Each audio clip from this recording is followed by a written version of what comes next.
to protect themselves and threw the criminals out so they could fight over what was left.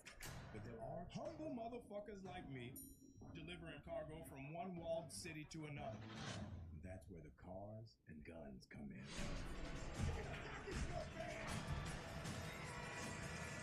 So if I'm here, then... Good morning, good morning, good morning. If you're watching, good morning. Happy Sunday. San Francisco. I want to hire you. Pick up a package, bring it back. I can make your every wish come true. I wanted to come in and catch up with you guys. Let me know if you can hear me loud and clear. It's been one of those weekends.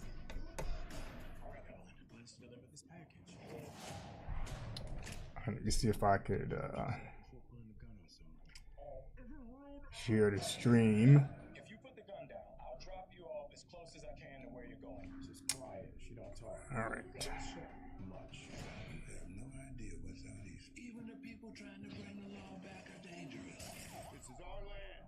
These are our roads. And they're gonna have to go through Vegas. All right. So let me Vegas, John.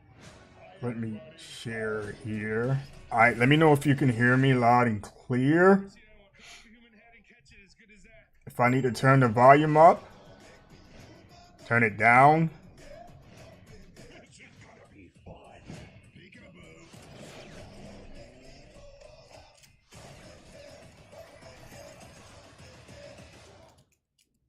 This never happened to me before. Really? All right, but if you're just joining me, I appreciate you joining me.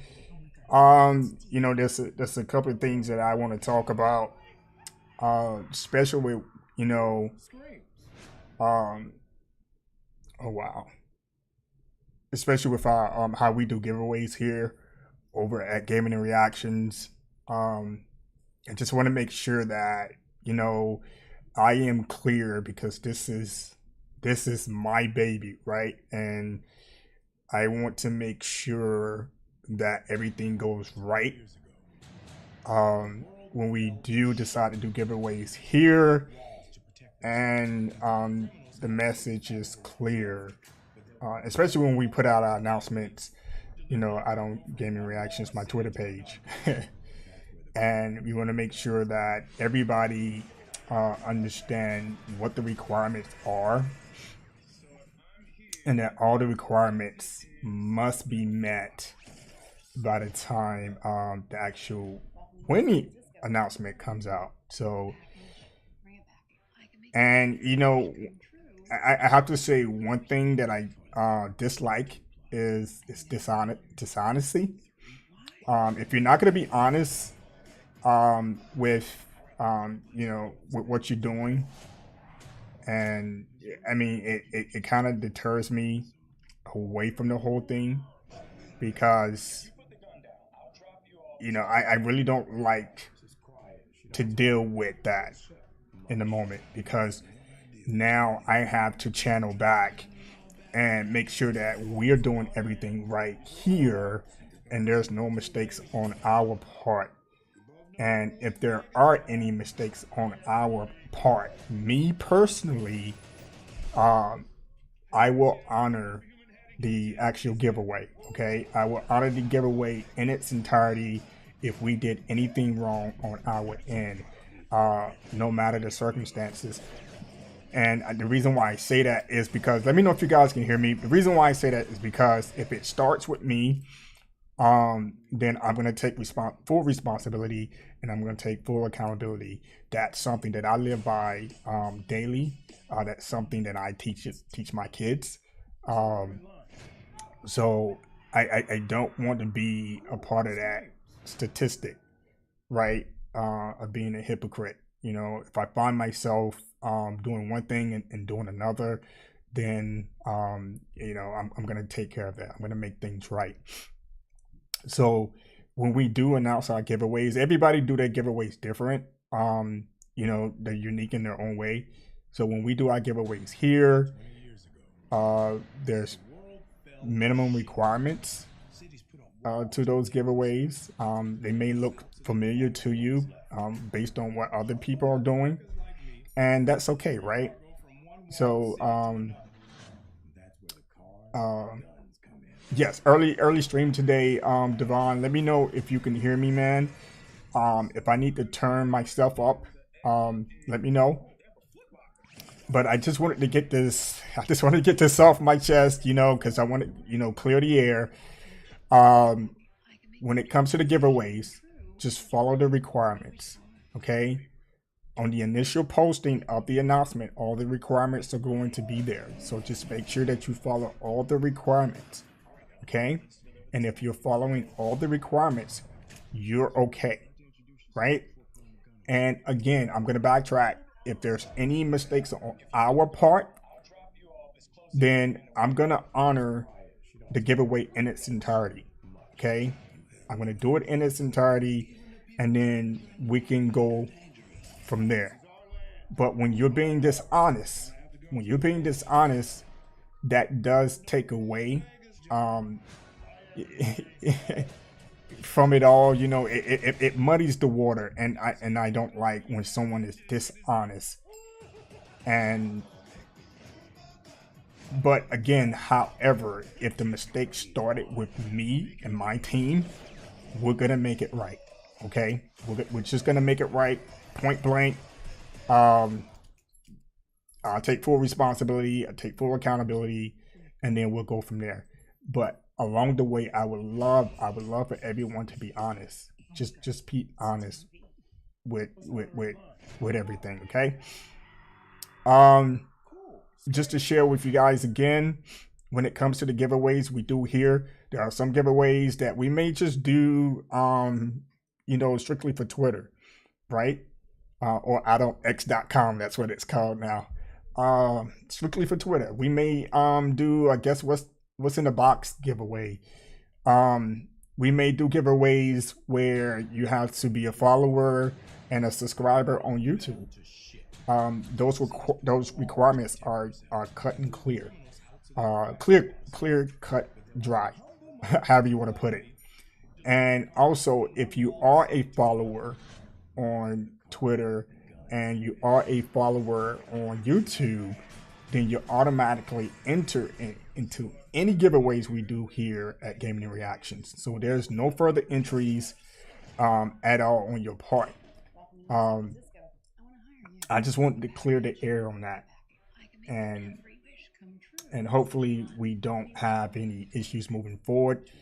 But if you guys see something or have any questions about how we're conducting things over here, if you have any suggestions or recommendations how we can do things better over here, I mean, please share.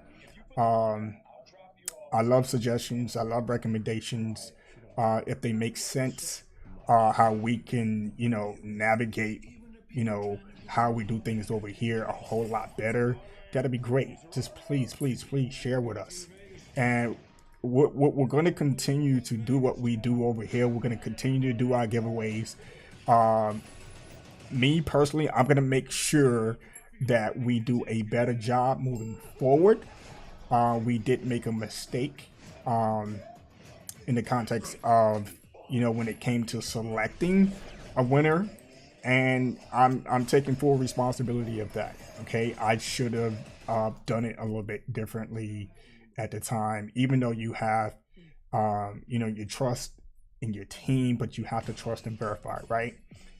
And I'm gonna do my part, a lot better to make sure that everything goes the way we plan. And I appreciate you guys joining me for this live stream today. I wanted to catch up with you guys, catch up with the news, see what's going on out in the world. It's been a crazy couple of weeks. I've been dealing with some things on the, from a business, also work, and also personal level. So, but we're gonna get back into it. So it's the fourth quarter where we're at. So there's a lot going on. So it's very, very busy over here on my end. And I hope you guys are doing okay and doing well. And so far, having a great weekend. Again, DC, if you're still here, thank you for joining the early live stream today on your Sunday. Loco 209, I really appreciate the love, brother. Thank you for joining me here on this early live stream as well. So we're just playing some catch up. And those of you who are watching, thank you for joining us. Because I'm going to get into it, you know, on Twisted Metal, as you can see in the background. You know, I was able to watch the first season. I'm not sure if you guys saw or watched the first season of Twisted Metal. I thought it was well put together by Sony, but we're gonna get into that in just a minute. But I want to catch up with you guys, see how you guys doing.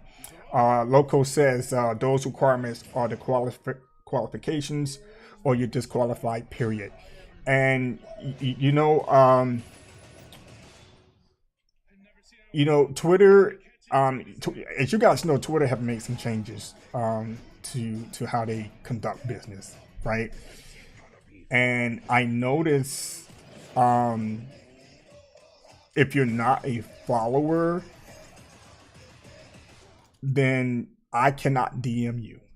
I cannot direct message you at all, which means I will have to be verified. I will have to sign up for Twitter Blue in order to DM you.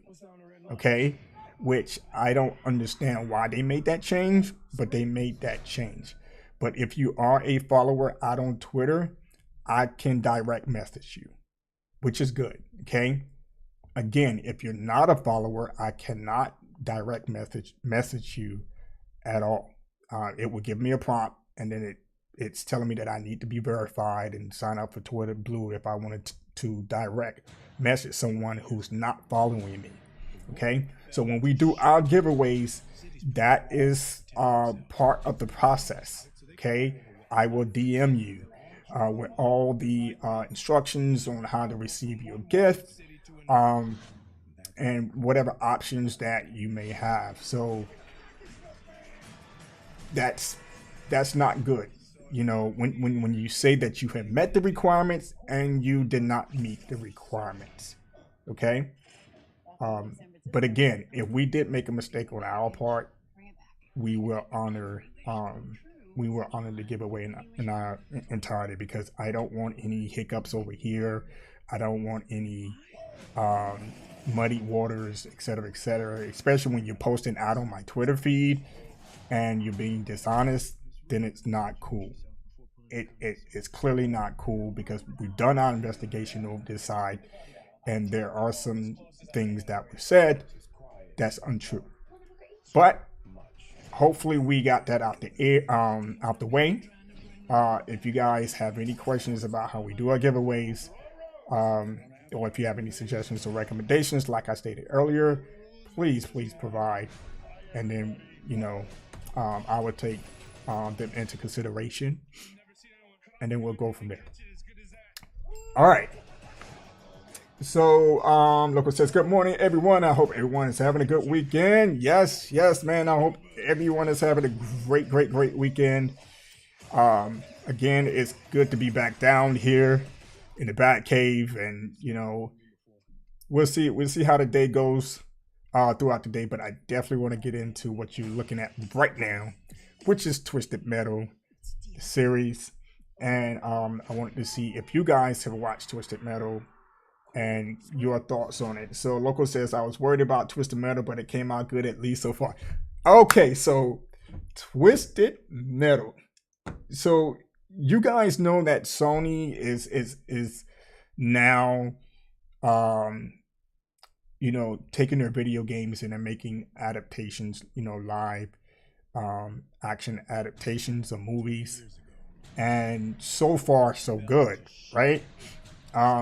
Uncharted, the casting part of it, I thought was like, but it turned out being a good movie. I enjoyed the movie for what it was. Twisted Metal, I was a little scared. Now, I'm a hard critic when it comes to movies, TV shows, and all this stuff, man. So I did not expect Twisted Metal to show up the way it did. So Anthony, Samoa Joe as Sweet Tooth, I think he did a wonderful job. So far, he's doing a wonderful job as Sweet Tooth. Okay, that's just my thoughts and opinion. I think Anthony, I think it's Anthony Mackie. I think that's his name. Um, he is playing his role very, very well, and I mean, it's just amazing how Sony structured a story around Twisted Metal. Because I'm not even correct me if I'm wrong. I'm not even sure there was a real actual story around the game. I mean, not to this, not to this level or to this degree. And man, it takes me back to the first Twisted, on PlayStation, all the way up. Man, it's just insane. So right now, I am enjoying the characters. Um, I am enjoying the story um, behind this, and I mean, it's just all falling into place very, very well. So kudos to Sony. But job well done so far. I finished up season 1 yesterday. I think it was yesterday. I finished it up, and I'm looking forward to the next season. So if you guys watch this, so what have you guys? What did you guys think so far? Let me get over here. Get over here. I just have it on loop. Um, DC. I don't think I was going to be. I didn't think it was going to be as good as I thought it would be. It actually surprised me, man. I have to say, it surprised me on all levels, man. I mean, Anthony, he's hilarious, man. I'm like, wow, because I'm trying to figure out how is he gonna fit in. I think he's playing Axel, correct? Or I mean, what I forgot his character. Um, Man, and you have these secondary characters. Um, they're playing their roles very well. It's just insane, man. How and it's Sony. You gotta think about it. It's Sony, man. I mean, Sony Pictures. They've been doing movies for very, very long time, so they are used to this. So I didn't expect anything less from this, but I was a little worried. I'm like, man, you have to do Twisted Metal right. You have to do it right. I enjoyed The Last of Us, so I'm definitely looking forward to The Last of Us season 2 when that comes out. And I think Sony needs to continue this. This is just working. So far, it's working. In my eyes, it's working. So, I'll get you guys' thoughts on that. I don't want to spoil anything, but I especially like what they did with Sweet Tooth in the last episode. If you know, yes. So, this is no spoilers, man. Coming from here either. But so far, the whole Sweet Tooth character just fits, man. It's Samoa Joe is just perfect for the role. Everything about what he does. It's it fits, and I'm happy. So it was I think it was like $6 to sign up for the premium for Peacock, and it's $6 well spent. I'm telling you. $6 well spent. So so we're just gonna get rid of it anyway, because I watched it. I'll probably watch it again, once season 2 comes out, because I want to be refreshed once we do get it resubscribe to it. But Sweet Tooth, just, oh my goodness, man. Sweet Tooth is he's rogue. He's out doing his own thing. He doesn't care who you are, right? I will leave it, I will put it in that context. He doesn't care who you are, right? And it does give a little backstory on Sweet Tooth, how he came about once you get to that episode, if you know what I'm talking about. Once you get to that episode, then be like, okay, so now see why he is the way he is. And yeah, and I agree. I like what they did with him on the last episode. So it's gonna be interesting moving forward. And I like that they interjected the actual um the fight scene, well, not fights, well, I guess you can call them fight scenes, the actual scenes where that they go at each other, right? Just like in the video game, because that's what I was looking for too, because I'm like, wait a minute, are we just gonna just do from one end of the map to the other end of the map, and you just get into certain altercations and blah blah blah. I'm like, what happened to no. Are we all gonna get everybody together and just, as you can see on the screen there, I think they did that a few times, and I was like, yes. And then that last episode, I think it's the last episode where it's all starting to gonna come together. DC, it's all gonna come together, and they're gonna start doing their thing now. So I am looking forward to that. How that's all gonna work out, because is it just gonna be in an arena, or is it going to be like on the outside where they're gonna be going around and blah blah blah blah blah blah blah doing their thing? So Twisted Metal, I'm gonna have to, the first season, I'm gonna have to give it a 10 out of 10. I was never bored through any of the episodes. It kept me at the edge of my seat, the entire time. It didn't stay in one area for way too long, and if it did, it wasn't boring. Anthony Mackie kept it, he was very entertaining throughout the entire episodes. There are some moments where, it's a mixture of, not just the video game, but it's a mixture of, the video game, the whole apocalyptic thing, and then you have the emotional part in it as well, especially between these two. That was I have to say, my wife was watching one of the episodes with me, and man, I hate to give this one away, but when they were in the was it the casino? They was in the casino, or they was in the balls. I'll just leave it at that. When they was in the balls, it was just hilarious. My wife was like, "What are they doing?" And I was like, "Yo, this is great." In the balls, as you saw just there, when she was landing the balls, my wife was like, "Yo, this is insane."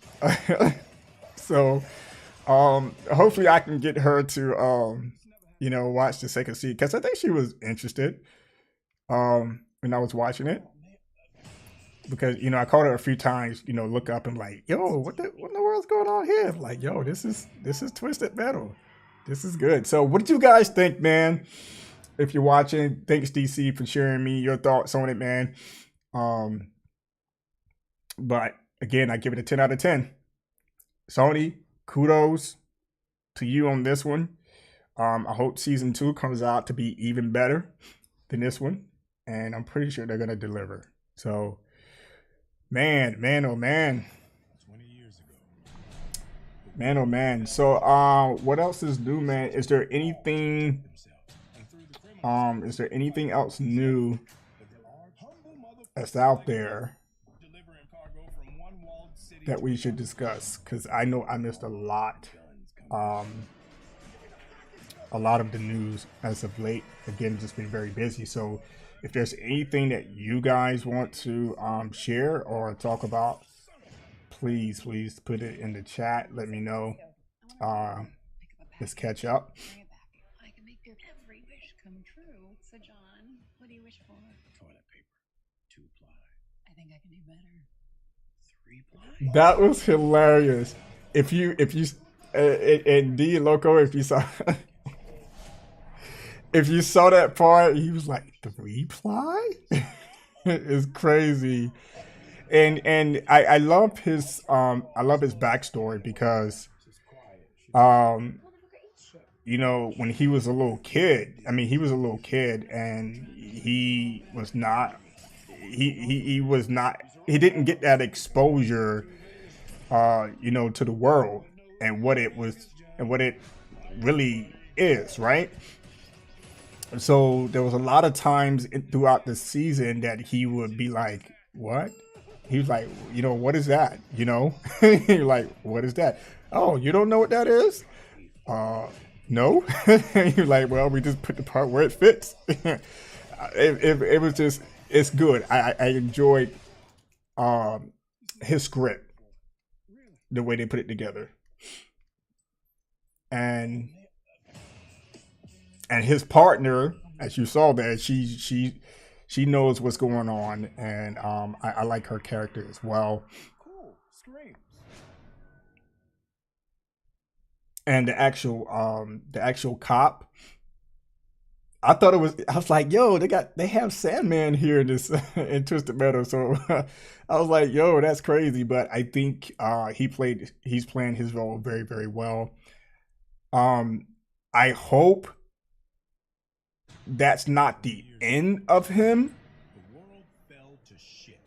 DC and Loco, if you know what I'm talking about, I really hope that's not the end of him, because you know, when they were, you know, what happened, and you know, blah, and then them driving away, and then you hear the gunshot. I hope that's not. I hope I'm not giving too much away, but when you heard the gunshot, I hopefully that wasn't the end, because I would be, it would be insane for, you know, Sony to take him out that early on in the game, you know. But if they don't plan on making this like, you know, 4 or 5 or 6 seasons, I mean, I can understand if you played the Twisted Metal games, but I think they should bring him back in season 2. So Even the people trying to bring him back are dangerous. This is our land. These are our roads. They're gonna have to go through Vegas. We both know who rules Vegas, John. Hi, everybody. Sweet Tooth. Cut off a human head and catch it as good as that.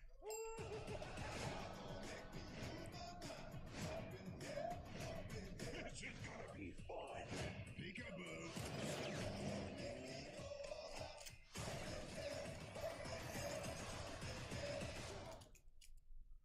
And you know what they did to Sweet Tooth at the end, well, actually, the part where you know, I'm not gonna give it away. I am not gonna give it away, man, because I was like, yo, are they gonna do this? I'm like, how are they gonna make this look realistic, right? So, but when they did it, I was like, yo, Sweet Tooth is here. It's great. It was just wonderful. It was just wonderful. So, man, so that's it on, you know, Twisted Metal. And my thoughts around it without giving anything away. I'm glad that you two guys have enjoyed it as well. And I'm looking forward. I'm looking forward to next season. Did you see the end credit scene on the last episode? The end credit scene. The end credit scene? Maybe I have, or maybe I just forgotten it. Could you put something in the chat without giving too much away? Just to remind me, because I may not have seen it. Then I need to go back and check it out. If you put the gun down, I'll drop you off as close as I can to where you're going. Just quiet. She don't talk. Much. Oh man, I love the chemistry between these two. Anthony Mackie and Homegirl. That chemistry that they have together is just, it's on point.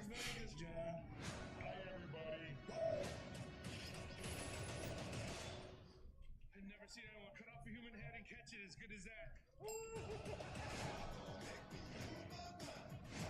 Stephanie Beatrice. I think that's her name.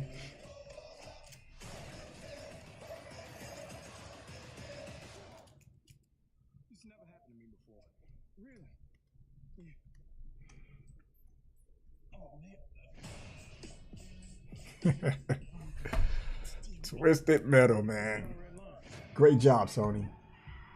Great job. Screams.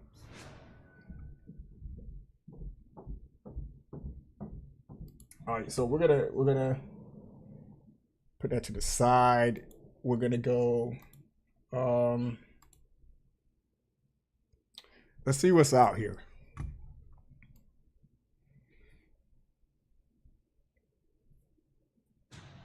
Let me go here.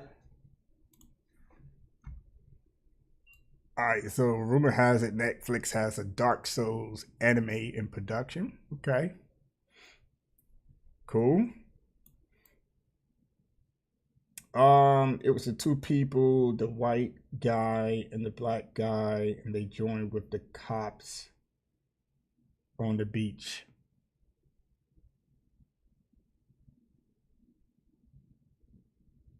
Oh, I did see it. It was at nighttime, right? And my man walks up behind them, right? He walks up behind him. Is well, Sweet Tooth. Is that what you're talking about? Ben, what's up, man? Good morning. Welcome to the Gaming Reactions early live stream, man. Good morning. We were just talking about Twisted Metal. You know, just giving my thoughts and opinion around the series so far. I gave it a 10 out of 10. If you have not seen it, I would recommend you to just subscribe to Peacock. I think it was only $6 for the premium, unless you want the premium pro. I think the premium pro don't have the ads, but the premium do have the ads, and I guarantee you, if you like Twisted Metal or grew up on Twisted Metal, you will not be disappointed. Okay, your $6 will not be in vain. So again, I recommend you guys to go check it out if you are a Twisted Metal fan. Okay, it's only $6, and then you can unsubscribe after that, and then wait till season 2 comes out, and then resubscribe. Hopefully, they don't go up on the price until then. And plus, I can see why it's $6, because Peacock does not have a variety of movies and shows and and stuff like that. It's just check it out. So yes, I did see that scene. Did he? I think he. Man, I think he took one with him, right? Because he lifted up, and then it went. I think it went blank. And then you heard the laugh, and then he drug one with him, but I think he took out the other. So it's gonna. I mean, you can't. There's no way you can, kill off Sweet Tooth, right? Sweet Tooth, is the real deal, and one of those characters that stands out above the rest. So I'm looking forward to seeing some more characters as we get season 2, man. It's great. So again, Ben, welcome to the live stream, man. And I hope you're having a great weekend. I hope all of you guys are having a great weekend. So shout out to all you guys who is joining me. I know it's not a lot of you guys. I know you guys, people may have their Sunday plan and, hanging out with the fam, doing their own thing and getting ready, for the work week. So Final Fantasy 14. Now, I did hear some news on Final Fantasy 14. I did respond to that out on my Twitter feed, with Phil Spencer standing on stage with my guy. I'm bad with names, guys, so please forgive me. So I thought that was very, very interesting to hear that announcement that Final Fantasy 14 is coming to Xbox. I think it's coming to Game Pass, right? Correct me if I'm wrong. It's coming to Game Pass. And I think that's a step in the right direction with Microsoft establishing a relationship with Square Enix. And I know a lot of Xbox gamers wanted to have Final Fantasy games on the Xbox or the game or in Game Pass. So more to come on that, I guess. I guess we'll all just be sitting back and waiting to see how that relationship between Sony and Square Enix takes shape. Because I know Final Fantasy VII Remake that was announced to come to Xbox, and then it was, changed at one point in time. So I'm really hoping that that relationship does come to fruition and it blossoms. That way, more gamers can enjoy Final Fantasy. But Final Fantasy 14, I think that game is like 10 years old. It's just like 10 years. It's old. Like why Final Fantasy 14? I'm sorry guys, I have my Invisalign and all that stuff in my mouth, so it's kind of a little tough to talk with that. But yeah, I think that game is like 10 years old, and I don't understand why that one. I would have started off with Final Fantasy Remake and be like, hey, let's get Final Fantasy Remake out there. If it's not there yet, let's get that on the Xbox, into the Xbox store or in Game Pass. The hedgehog they had running around Microsoft was interesting. Yes, I saw a quick snippet of that, and I was like, yo, what is this for? Because I was thinking, like, is this a new operating system that they're trying to put out or update to the operating system? Or it was kind of, man, what's the word, man? It's like I have the words on the tip of my tongue, but I can't get them out. It was kind of interesting when I saw the Microsoft logo. I mean, the sign in the background, and the hedgehog was like right there. I was like, are they gonna do something with Sega? Are they actually going to acquire Sega? So I didn't look too much into it.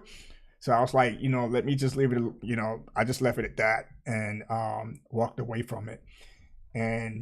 But I haven't really heard anything or saw anything out on Twitter in regard to that. But I don't know if Microsoft is trolling us, because I did respond to it out on Twitter. I was like, I see you, Microsoft. No. Was it? No. That was Final Fantasy. Yeah, that was Final Fantasy is what I responded to. I didn't respond to that one, but I think that's very, very interesting. But I think that relationship between I'm gonna try to get away from these ums. I think the relationship between Sega and Microsoft is going to continue. I think it's going to continue to strengthen, and don't be surprised if we wake up tomorrow, right? And then we see or read something that says, Microsoft is looking to acquire Sega. Get some news on that. And that will validate my theory on Microsoft not letting off the gas. Because if your goal is to have games available to, on just about every platform, more games to more players on multiple platforms, then I don't see why Microsoft would let off the gas in wanting to acquire or at least establish a partnership and having those games on the Xbox platform and also within Game Pass. You don't necessarily have to acquire Sega to do that. You can establish a partnership with them to make that happen, and I think that's going to continue. I don't think that's going to change unless we wake up tomorrow and they say, hey, guess what? And then here we go again. They already tried to acquire Sega. Yes, I am aware of that. but Sega said they were not for sale. Yes, I did see an interview on that, and that question was asked. And then the top guy said, no, we're not for sale. At least, yes, at least for now. So it's just a matter of sitting back and watching and, just see what happens. Now,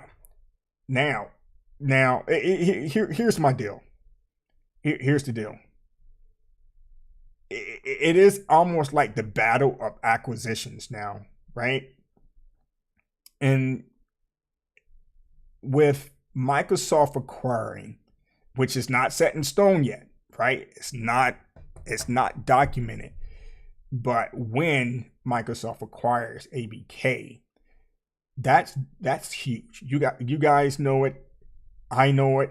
It's huge because you have multiple games in that lineup, multiple IPs, multiple well-known, multiple loved IPs in that lineup.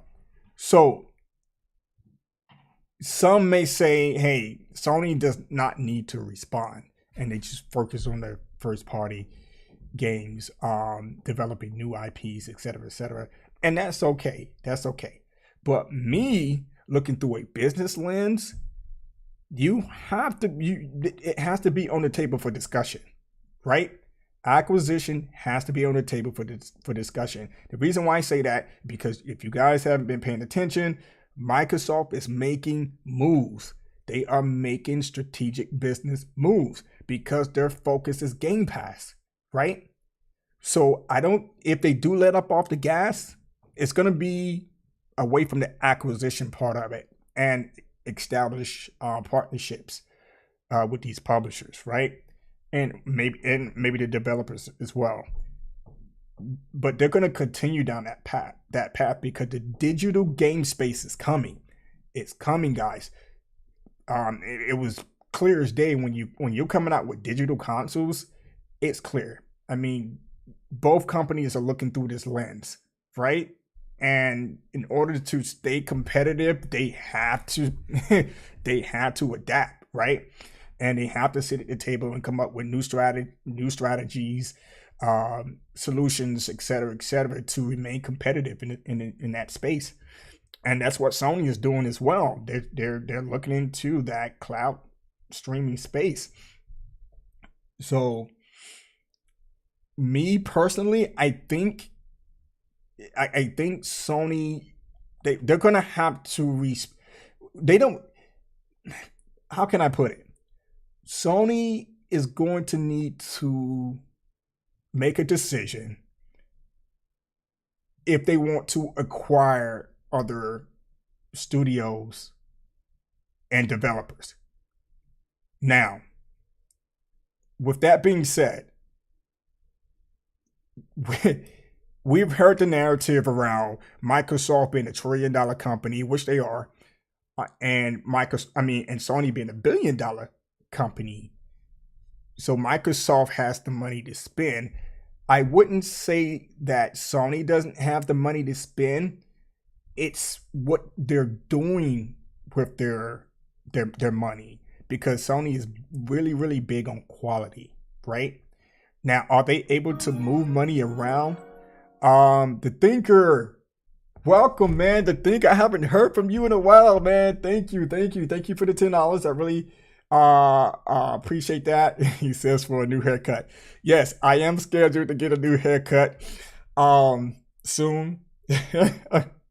So I will get a new haircut. I will get all this mess off, and we'll be good to go. So I really appreciate the love.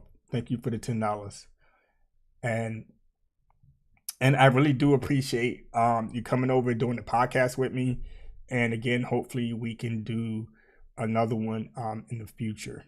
So thank you. I don't want to blabber on too much about this, but I think Sony, they have to have it on the table, because they're like, look, guys, once it's set in stone, once they sign that deal over, Microsoft I'm speaking of, once they signed the actual deal to have ABK under their umbrella, Sony is going to have to eventually respond. They're going to have to eventually respond, because if that whole ABK deal takes off, right? And then because they're going to monitor subscribers, numbers, Sony's going to be monitoring all that. And once that number goes this way, then Sony is going to have to respond. They're going to have to say, we need to acquire. We need to,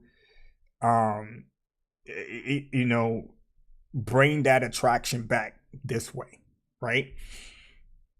And you guys notice that Sony is putting their monies here, and here.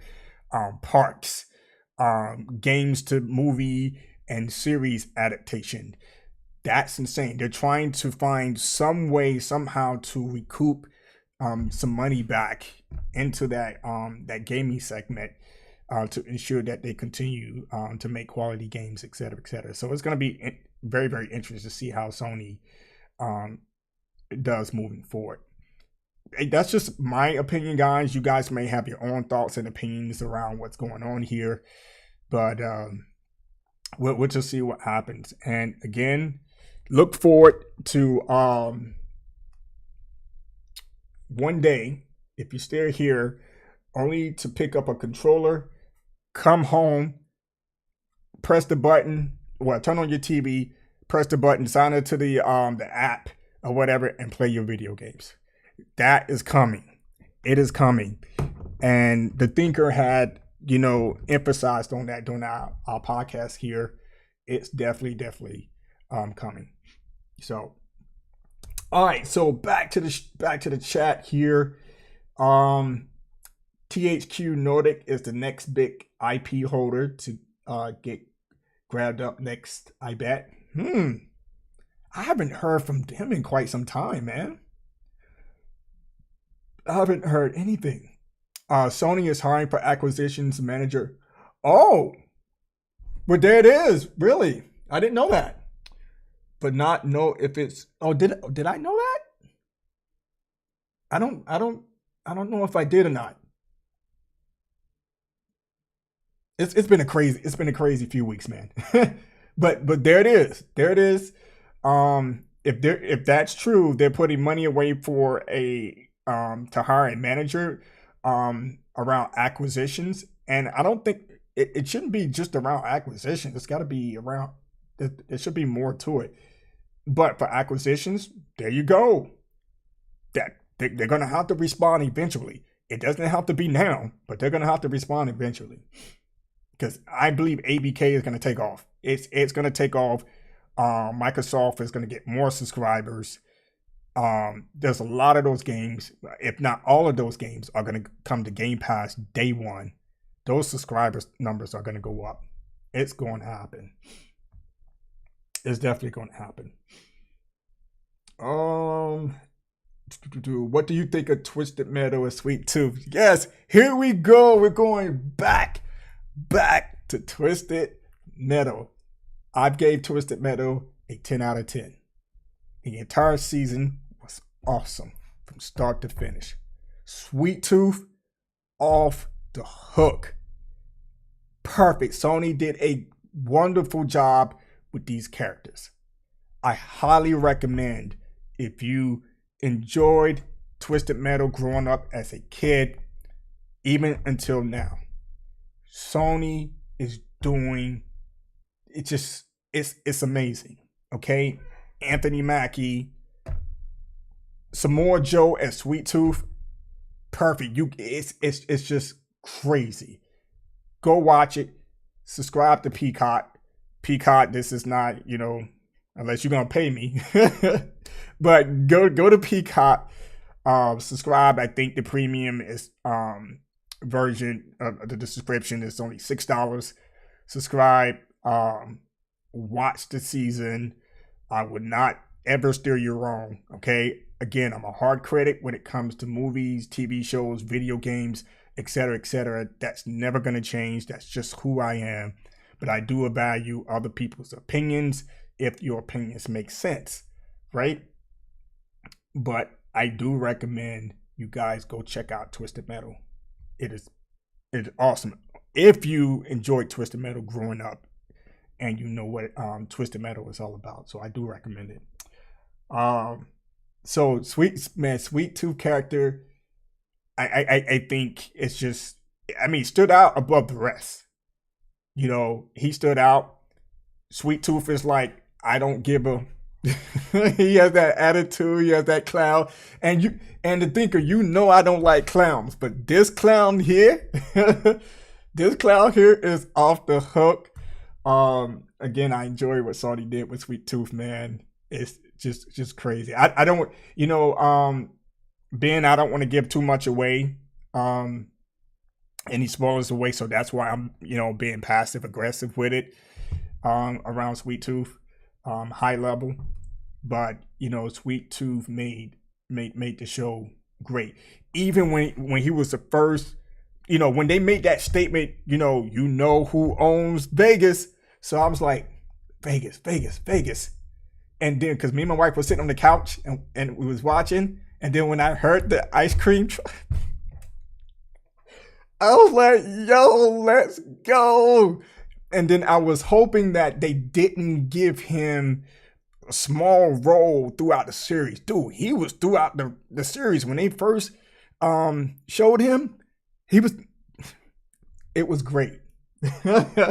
That's my thing. That's my take on Sweet Tooth. I don't want to give anything away, but for those who haven't seen it. So but Ben, did you well, since you mentioned that, I take it that you watched the series as well, right?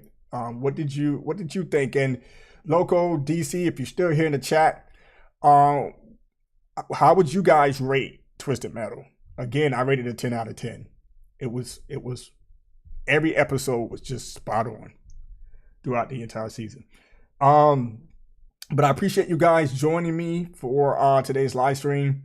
I gotta get away from these man. But thank you guys for joining me for the live stream. And the thinker, thank you for the $10. I really appreciate the love. We could chop it up today if you want. Hey, if you want to come over today, man, come on over today. I can put you. We can get on here in the live stream, man, and we can chit chat. We can catch up on some news. But if you're able to come over today, come on over, man. Just let me know. I'm gonna be down here in the lab. You know, Superman out here flying around, man. You know, the Batman. I'm the Batman, man. I'm jealous of Superman. I've always been jealous of Superman. You know, he got the lady, Lois Lane. I'm gonna get Lois Lane. I'm gonna get her. Watch. I'm gonna get her. If you guys know what I'm talking about, DC, baby. But yeah, we're down here in the Batcave, and we got this early morning stream. So I'm doing some, you know, some detective work over here. But if you're able to come over, come on over, man. Freaking Superman. I hear him out there, man. Flying around. You know what? But it's okay. Let's go back to the chat here. Good to see you, the thinker. Yep. My man, the thinker, is in the building. Google Eyes, brother. Where have you been? Thank you for joining the live stream, man. I love you, bro. I hope all is well with you. It's always good to see you in the chat here, and you know, so that we can catch up. Local 209 says Stadia was here, but like was discussed before, the infrastructure. Yeah, we can go on and on and on and on about the infrastructure. It's not there, but we need to keep putting it out there, because there's a lot of gamers that just don't understand that. Like, yo, do you guys understand that the infrastructure is not there yet? It's been worked on, but it's just not there yet. So and Microsoft knows that, but it's the message that's been putting out there. I mean, you can't. I know you want to do this globally, right? But it's kind of planting the seed of, like, because those gamers, you know, in those countries where that infrastructure is not even there, they're like, yo, I have an Xbox and I can't do none of that, what you guys have going on in the States or in this country, et cetera, et cetera. So how do you respond to that? So I'm pretty sure Phil and the team are sitting down and they're having those discussions. And I don't fully know in detail what their restrictions are. It is an American company. It's there's restrictions in place, when it comes to certain countries, et cetera, et cetera. So I'm pretty sure they're being very, very careful, and they're also conducting their research as well. They do their R&D, et cetera, et cetera. And they have their teams that come up with all this stuff. I'm not well versed in a lot of that stuff, but it just makes sense. But I do hope Microsoft is trying to find a way to have a bigger footprint in other countries that do not really have the infrastructure. They're at least talking about it and saying, how can we get Xbox, the whole ecosystem in this country and in this country and in this country that doesn't have what this country has. So it's one of those deals that's on the table that that's hopefully is being talked about or being discussed. Bro, I love it when it's spectacle, but was pleasantly surprised. Man, Twisted Metal, let's go. Yeah, it was most definitely a 10 out of 10. Can't wait for season 2. 10 out of 10, baby. Let's go. Y'all heard it. Yeah, I don't have to, I have to get me one of those little soundboards, man. I have to get me a soundboard. With P Look. I'm glad you brought up PE, man. I did reach out to him yesterday, to check up on him to see how he's doing. Hopefully he can chime in. PE, if you're watching, please join us in the chat. Get away from these ums. Join us in the chat. Yes, he needs to reach out to Phil Spencer. He needs to reach out to Phil Spencer and the team and say, look, guys, I need some servers over here. Because, I feel bad when you have gamers out there who's passionate and, who love to play video games and they have their preferred platform, gaming console, whatever you want to call it, and they cannot experience or cannot get the full experience to play online, like multiplayer and stuff like that. And it sucks, right? So PE needs to reach out. He needs to reach out to Phil. Reach out on Twitter and just say, hey, what's going on? If you guys are doing anything about it.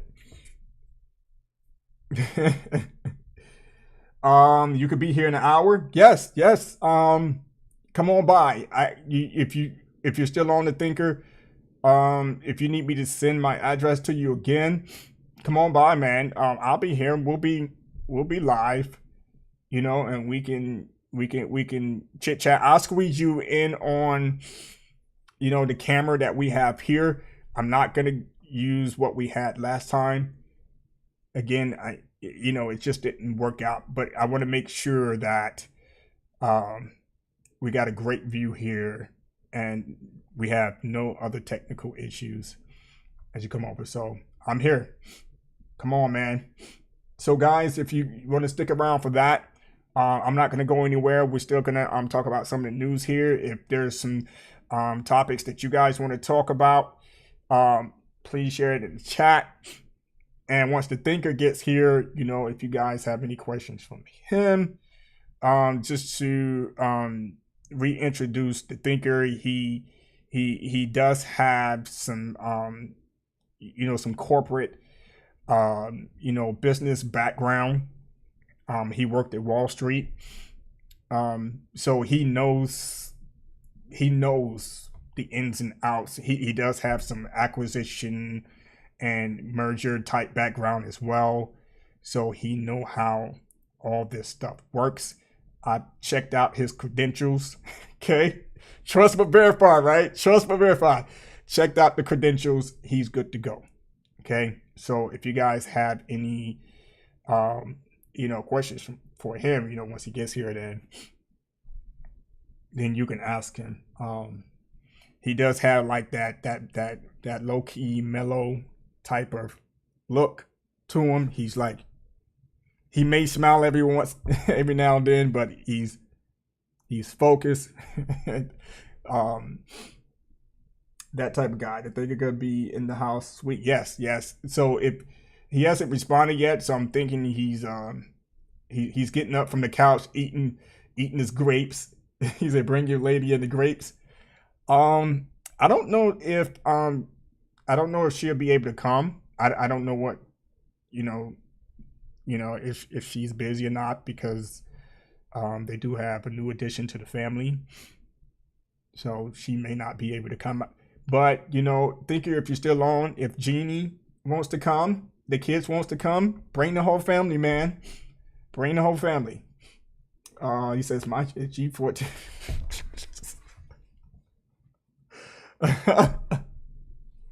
Hey, there it is. He says G14 classified. I haven't used that one in a while. G14 classified. There it is. So he's still in the chat. All right, so let's see what else we got here. Again, I do appreciate the love, guys. So let's catch up some more. Rumor Assassin's Creed Codename Red will feature an African samurai as its protagonist. I'm not gonna get into that one. Spider-Man 2. So how many of you guys are looking forward to this? Or is that a silly question? I would say it's a silly question because I know you guys are looking forward to Spider-Man 2. I am looking forward to playing Spider-Man 2 once it drops. It comes out on your boy's birthday, so I'm pretty sure the wifey is going to hook me up. I know she's watching, but I'm pretty sure she's going to hook me up with Spider-Man 2. She's going to spend her own money. I'm pretty sure she is for that. So that is going to be a day one for me. We're definitely going to live stream that day one. I know there's going to be a lot of content creators going to be up at midnight live streaming it, but we're going to catch it the next day. So it's going to be fun. So Marvel Spider-Man 2 story trailer breaks 10 million views in just 1 week. That's crazy. That is a lot. So I think that's old news. Today's the 30th, man. So it is the weekend. So PlayStation, what's it, Universe? I think that's what it's called. Or any of the other gaming sites, they don't post on the weekends. But I'm catching up. Guys. Sea of Stars. Don't know what that is. Sea of Stars for Messenger developed Sabotage Studio has gone gold. Okay. We know about that. Ratchet and Clank on PC. Know about that story. I know, right, Loco? That's a silly question for me. So, well, there are some that's not looking forward to it. You know who I'm talking about. Payday 3 closed beta is kicking off August 2nd. I haven't been a big Payday fan. I have played Payday games 1 and 2, but I don't really look forward to playing this one because neither one of those games really actually stuck to me. So we'll see.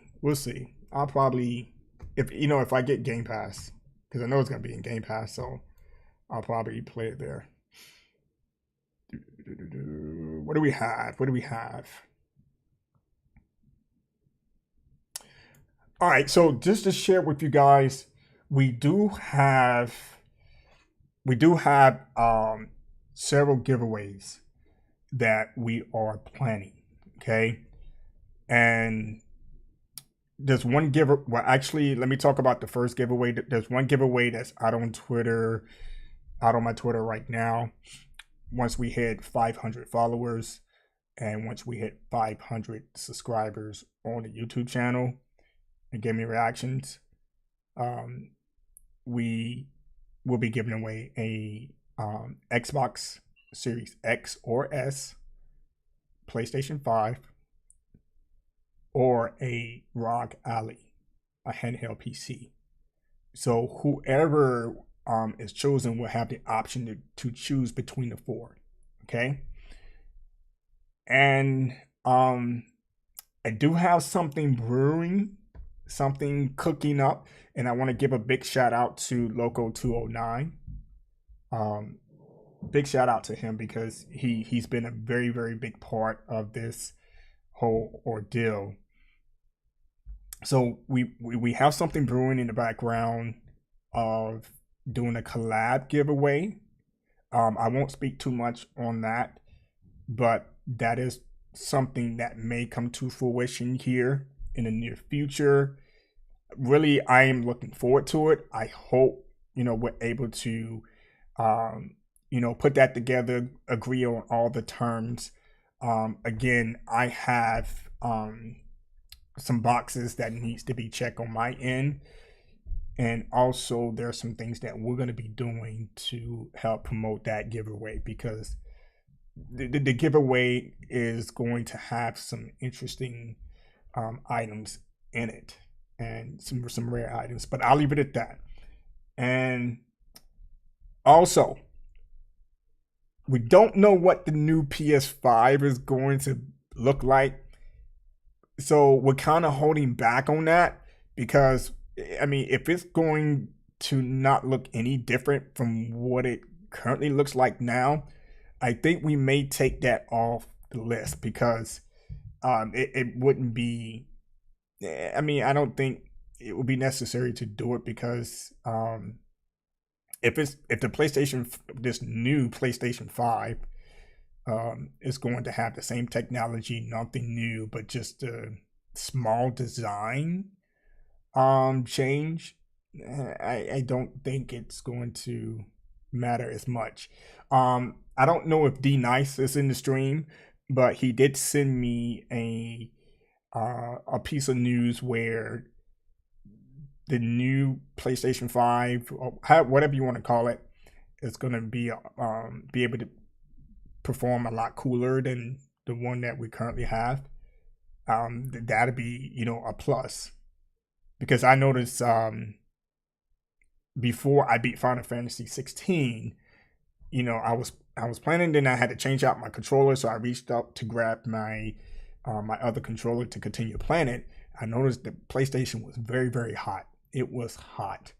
So I was like, holy cow, that's crazy. So we're gonna keep our eyes on that one, just to see what that looks like, and see if there's a lot of people interested in picking that up. If not, then we'll probably just take it off the list, and then we're gonna just pay attention to this whole PlayStation 5 Pro thing that's been floating around the airways, and then we're definitely gonna do a giveaway on that. So stay tuned to that. We do have another giveaway, and again, shout out to Local 209 in providing feedback on the Woolger vest. So that's gonna come back into the fold here, but we want to wait until the one current giveaway that we do have out on my Twitter that goes through fine, but we definitely want to ramp up the giveaways a little bit. Do not just gift cards, not just video games, but some other items as well. I think one of the giveaways we did a arcade. I think we did a Mortal Kombat arcade machine. And I think the individual purchased the machine. No. I think I have to go back and take a look at my books, but I think we actually purchased the machine and we sent it to the individual, or we sent the funds over and he responded and said that he purchased the machine. He actually literally purchased it. I think it was like Mortal Kombat 2, or I think it was Mortal Kombat 2. It was one of those one-up machines. So we're trying to, ramp up the giveaways. So stay tuned, guys. Again, with the giveaways, if you're a follower out on Twitter, if you're a follower out on Twitter, at Game Reactions 40, and if you are subscribed to the YouTube channel at Gaming and Reactions 40, you automatically enter into any giveaways that we do here at Gaming and Reactions, and there's no further entries moving forward. Have we had multiple have we had winners win multiple times? Yes, we have. Okay. And as long as you follow the requirements that's been put forth when we do announce our giveaways, you'll be fine. So all is well. Just thought I'd share that. Google Eyes. Don't know how long you've been going, but you really deserve so many subs as you come across honest and decent, and that show with subs. And and that's okay. That's okay, because I'm not the type of guy that really asks for anything in return, and I really appreciate the love that you guys do share. If you want to follow, please do. If you want to subscribe, turn on the notification bell. I really don't ask for anything in return. This is not something that I do, as my job. This is, it's something that I do love doing though. Which is good to be able to come on here and, sit down and have a conversation with you guys about anything and everything. And I try to be the best version of me as possible, right? To be honest across the board. Because if I don't be that who I want to be, then it's pointless. It doesn't benefit me at all. So I want to be that person. And so what you're seeing right now and what you're hearing is what you get. Okay? I'm going to be honest across the board. But thank you, Google Eyes. Nothing but love here, man. And that's for everybody watching. It's just all love. That should show with subs. I mean, oh yeah, gotcha. The Woodger vest is so good. Yeah, because I saw one of your pictures. I think out on Twitter, and you had it like on the back of one of your gaming chairs, and I was like, man, we really want to up the ante on that one. Not just the vest. We want to also have one of the belts as well. So to be able to put a smile on someone's face so that they can get that for gaming, movie, music, TV show experience. And I know you're enjoying it right now. So I do appreciate you providing the feedback on that, and it's working for you. So we definitely want to revisit that one after the current one that we have that's out there. So that's good.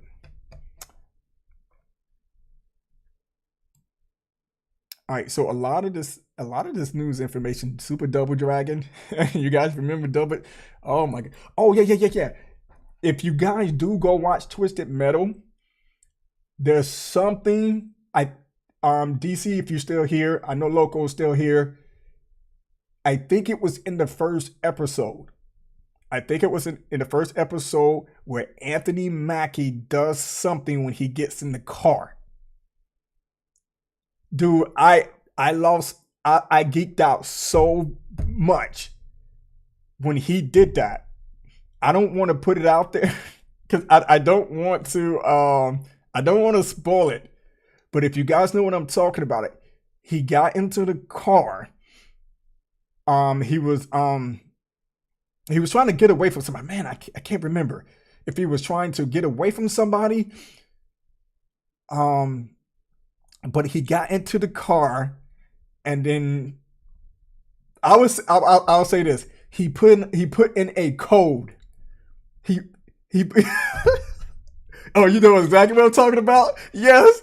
Oh, dude, I geeked out so bad, dude. I was like, yo, this is crazy. And then it was the right color. I was like, yo, that's the. Oh my god, let me calm down. Thinking that too much. Hold on, that's cringy. I'm being a little too cringy right now. D Nice, welcome to the stream, man. Welcome to the stream. We was hoping that you chime in, man. Thank you. And big shout out to D Nice to, keeping me, involved with the news. He's still doing his thing. And I'm telling you, D Nice, if you keep it up, man, you keep it up. You got some things coming. Keep it up, man. But again, we're catching up on the news.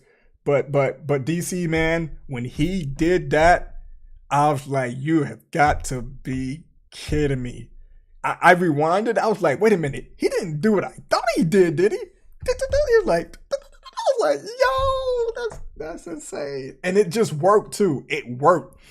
I was like, man, Sony did a great job. So again, I recommend you guys go watch Twisted Metal. If you enjoyed Twisted Metal growing up and playing the video games, go watch it. Because there's a lot of Easter eggs in this series too. I'm not gonna share them with you here, but there's a lot of Easter eggs. Pay attention to those Easter eggs. You're gonna like, oh wow, they did that. Yep, they put that in there. That's crazy. They did a good job. And as you guys see in the trailers, because I'm pretty sure you guys probably already saw that already. I had it up earlier. The vehicles, they have the vehicles. And what's in the game? It's in the TV series. They're there. Trust me. They are there. So I can only imagine the other vehicles when they come out with season 2. They're gonna bring the other vehicles in the fold. So it's gonna be awesome. Yeah. The thinker, yes. Man, I geeked out, man. I geeked out. I was like, this is insane. That was awesome. All right, so moving on. Let's move on. Thank you guys for the love, man. Tekken 8 data mine reveals even more characters. I haven't heard anything else on Tekken 8. Have you guys heard anything about Tekken 8? I'm definitely looking forward to playing that. Call of Duty 2023 will be announced during a limited time event in Call of Duty Warzone. Really? I thought it was already revealed. Somebody posted out on Twitter. They had some cardboard cutouts, and I also heard that that it was revealed to some basketball players or something like that. Texas Chainsaw Massacre developer explains why there's no bots or offline play. Really? So is the Texas Chainsaw Massacre, that's going to be online only?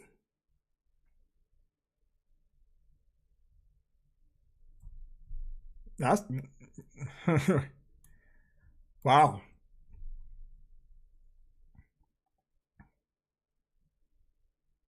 Mortal Kombat 1 pre-order beta kicks off August 18th. That's coming up in a few weeks here. Google Eyes, have you considered doing a collab with Marlon? I've done several collaborations with Marlon already.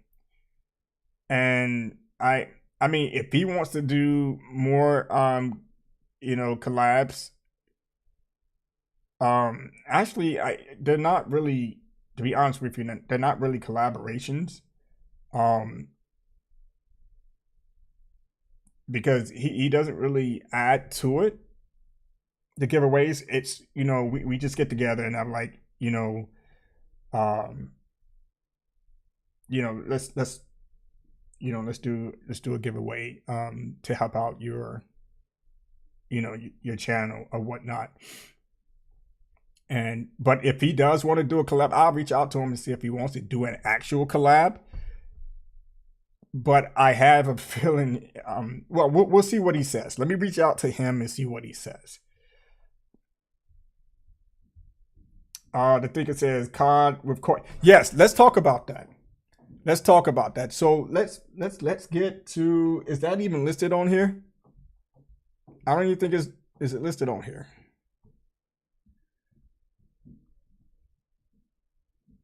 So what did you guys think about the Snoop Dogg? And he says Cardi B. Apparently that's supposed to be Nicki Minaj, which it doesn't. To me, that character does not look like Nicki Minaj. I don't know. Oh, let me go to.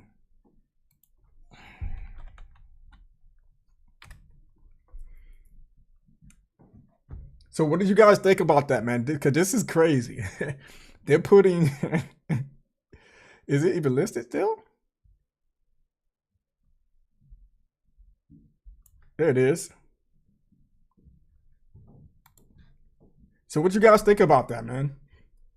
Snoop Dogg. I can see Snoop Dogg because Snoop Dogg plays video games. He's a huge Madden fan. If you ever watch him stream out on Twitch, he does play Madden. But I understand Snoop Dogg being in Call of Duty. So just imagine, I mean, you know, I wonder what the finishing moves are gonna be. You know, Snoop Dogg walk up to you, is he gonna What do you guys think about that, man? What do you guys think of some of the finishing moves could likely be with Snoop Dogg? I have a few in my head right now. It'd be crazy. Crypt Keeper for the win. They need Cardi B throwing the mic on. Oh yes, I saw that out on Twitter as well. I'm like, dude, I mean, if you're gonna throw a drink on somebody, man, you know, expect to get. I mean, that's just for anybody, right? It doesn't matter. You know, I hate to get into that. You know, it doesn't matter who you are. Okay, the expectation is to get hit back. Period. So if you're gonna hit someone, expect to get hit back. But I thought that was uncool. You know, whoever did that threw the drink on Cardi B while she was on stage, and she took the mic and threw it back. I mean, not threw it back, but threw it at the person. So I don't really know what that was about, but that wasn't cool. But if that's going to be a finishing move, okay. You passed the blunt, didn't shoot. Snoop, put around the blunt, like that'd be crazy. That'll be crazy, yo. Like, yo, what's up, homie? I can't get that Snoop down. I gotta get that Snoop voice down though. It's gonna be hard to do it with the Invisalign there. Snoop plays COD to this. Snoop seconds get. You know what? I'm gonna be paying attention because if Snoop does play Call of Duty with his character, I wonder if he's gonna rage quit like he does in Madden. That is gonna be something to watch, man. Snoop playing Call of Duty with his character, and he get hit up. Because think about this. Think about the finishing. Well, one of the finishing moves for Nicki Minaj is gonna be she's probably gonna be twerking, right? If she end up twerking, and also think about this. Let's say if you're playing Call of Duty, right? You come around one of the containers, and then you got the Nicki Minaj character twerking, and then all the and then everybody just crowd around her like stop. Everybody just stop and then just watch her twerk. That's gonna be insane. That would be crazy. I was like, yo, this is not good. This is not cool. But you know what? That'll be perfect for me, right? You know, everybody just stop and watch her twerk, right? And then I'm just gonna take up like a few grenades or a freaking C4, attach it to one of the players. Do you know the kill? It'll be like, it's like 50 kills one time. That's what I'm gonna do. I'm like, yo, y'all, because you know somebody's gonna come back and be like, dude, nobody shoot each other. I'm like, man, y'all must be out of y'all mind. I'm gonna stop for like a few seconds. I'm like, okay, Y'all go ahead and crowd around it. Y'all do y'all thing. Throw a grenade. Man, that would be a crazy kill. Crazy kill. So I could see that being a finishing move for Nicki Minaj. Because I don't understand why would they put Nicki Minaj in this game. I mean, she doesn't play video. I mean, Nicki Minaj is probably happy right now. She just got a crazy payday, right? But I don't understand why they would put her in this game. She does, to my knowledge, she doesn't play video games. You know, that's just the ignorant side of me coming out. But what are you guys' thoughts around that? That would be funny. Look up Snoop skins last year with the mink coat. Snoop come in with the big mink coat, the pimp hat, man, dude, don't you? And you know the moderators. Let's say moderators. The mods are gonna have a field day with Snoop, man. And think about the entry. Because you know when you start a match, right? You either come in on trucks, you either come in on a helicopter, right? So what would Snoop come in on? Or come in, what would be his entry? Would he come in? Oh, shit.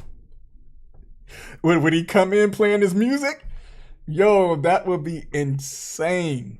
That would be insane, man. Like, yo, and just imagine if they let, you know, that be a ride in the game. Because you guys know when you get into Warzone, you know, you can hop on the AT4, you can hop in the tank, or you can hop in the helo, whatever, and you have a Cadillac. Bro, you have with spinners on it, all that crazy stuff, man. Dude, you know what? Activision, if you listen, hey, pay that man, get those items in there, man. That'd be nice. So you got Snoop coming in with the pimp hat, the mink coat, all that good stuff, man. Game on. Gaming Interaction, did you get your internet upgrade you mentioned a week ago? Internet upgrade? Internet upgrade. I don't remember mentioning that.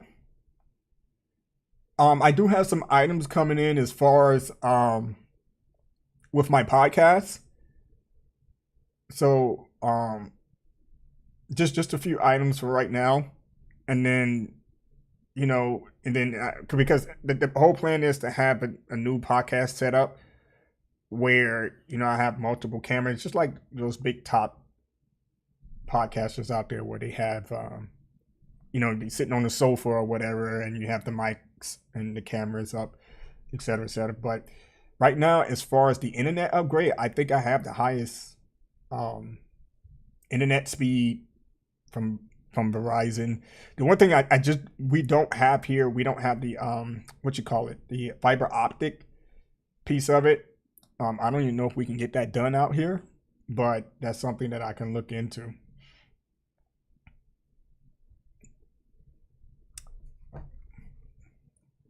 But Snoop Dogg and Call of Duty, hey, is that when does that come out though? Is that out already, or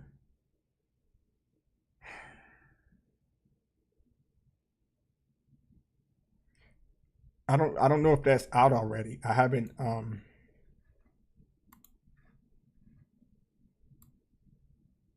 been keeping up with that. It's crazy. But come on, guys. I mean, to be honest with you, that does not look like Nicki Minaj.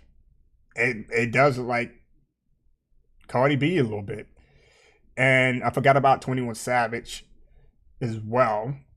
So Snoop Dogg, 21 Savage, and Nicki Minaj. So he says, stop lying with your AARP dial-up plan. Hey, this AARP dial-up plan is working, man. It is working. So when I turn on my stuff, I get that dial-up.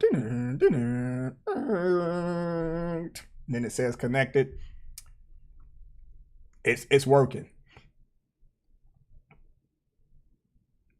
Stream looking worse than 8 bits.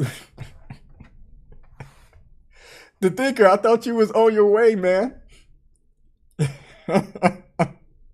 That's why I love The Thinker, man. He's hilarious. Hilarious, man. He says looking worse than 8-bit Super Mario. Man. Again, if I appreciate you guys tuning in, man. If you just joined the stream, I love you guys. Thank you for joining me on your Sunday. Just to do a quick recap. I went over the giveaway, the requirements when it comes to our giveaways that we do, and also gave my thoughts around the Twisted Metal series. Right now streaming on Peacock. Again, I recommend you guys to go check it out if you are a Twisted Metal fan, or if you grew up on Twisted Metal, playing the video games on PlayStation. Please do go check it out. Again, I think the premium subscription is only $6. Not a bad deal. You do get ads from time to time, but it wasn't a deal breaker for me. I enjoyed it. I gave it a 10 out of 10. So I do recommend that. So shout out to everyone that's here.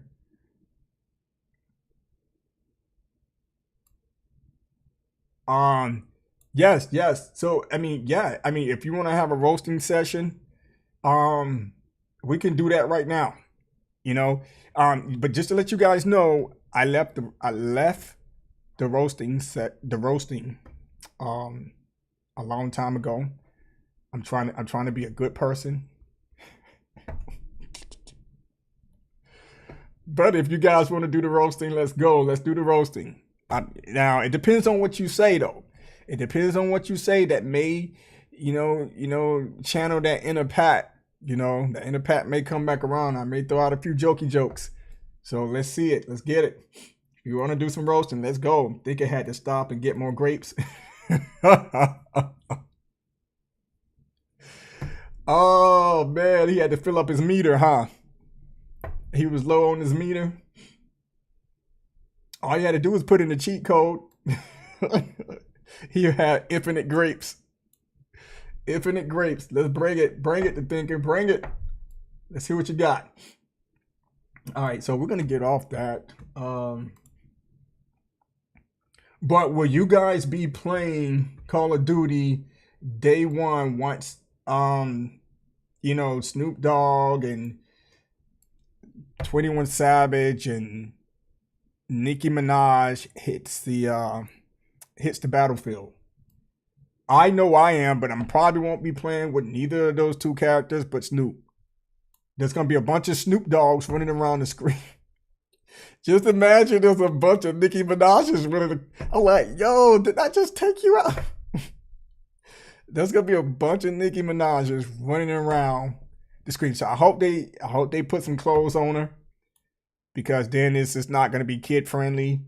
But, there's probably going to be little kids playing Call of Duty if they give Nicki Minaj. And the mods are going to have a field day with Nicki Minaj on PC, right? And they're going to be running around. It's going to be very, very entertaining, to say the least. So either you have a bunch of Snoop Dogs running around or a bunch of Nicki Minaj's running around. It's going to be crazy.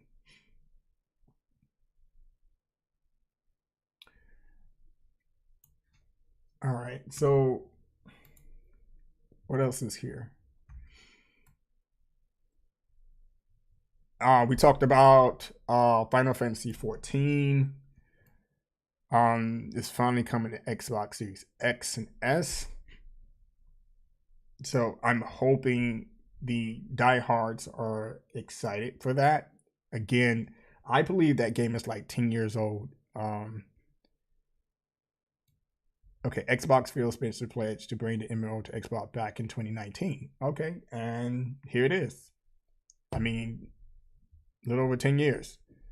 I mean, not 10 years. I think my math is all off.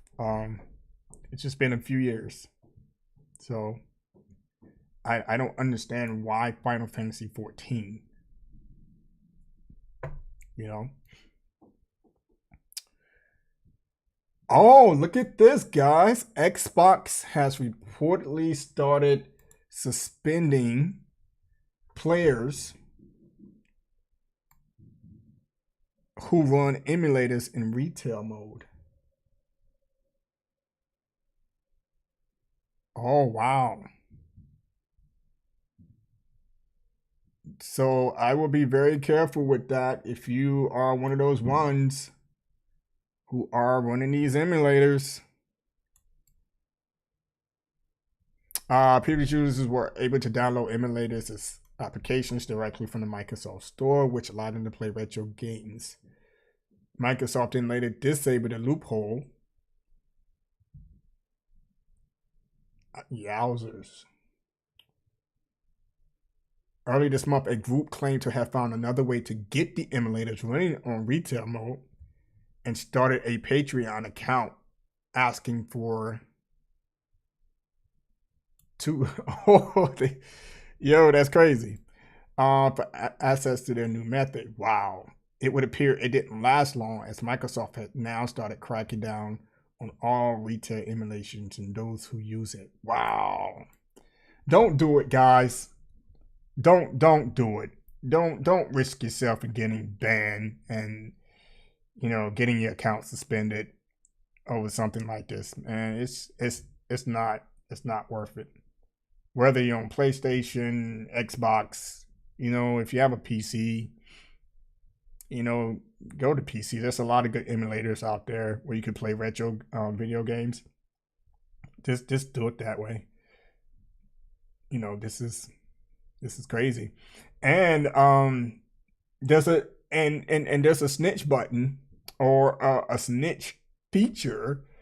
Xbox is, if they haven't included it yet when the new UI came out, where you know, you can report gamers who, I guess, who are, you know, not following policy, et cetera, et cetera. So, and I know Call of Duty has already implemented that feature. They have a snitch button where you can, I think it's what, L3 or R3, you can report someone.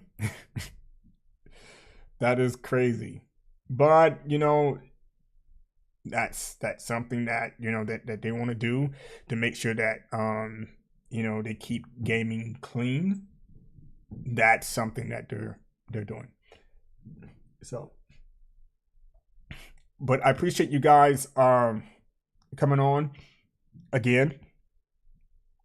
If you have anything that you want to talk about, let me know real quick. If not, then we are going to go ahead and call it. I don't think the thinker is coming over at all because he's still in the chat. But if there's anything else that you'd like to talk about, if not, again, I hope I made things clear when it comes to the giveaways. So again, look out for those.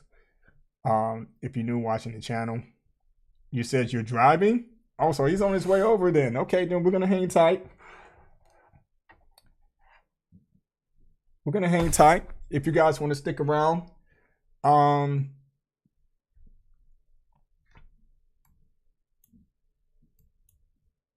we'll get him on the screen with me, and we'll talk.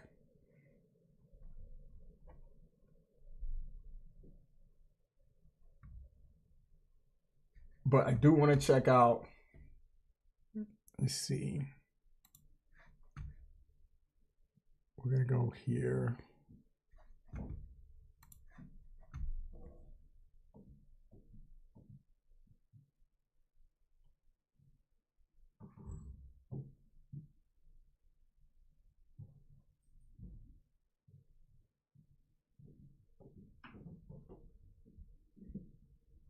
All right, so no, what we're gonna do is we're gonna keep the stream going.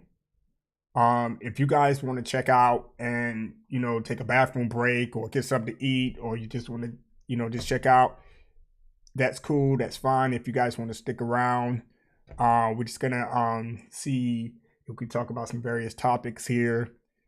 If you guys want to talk about anything outside of gaming, we can talk as well.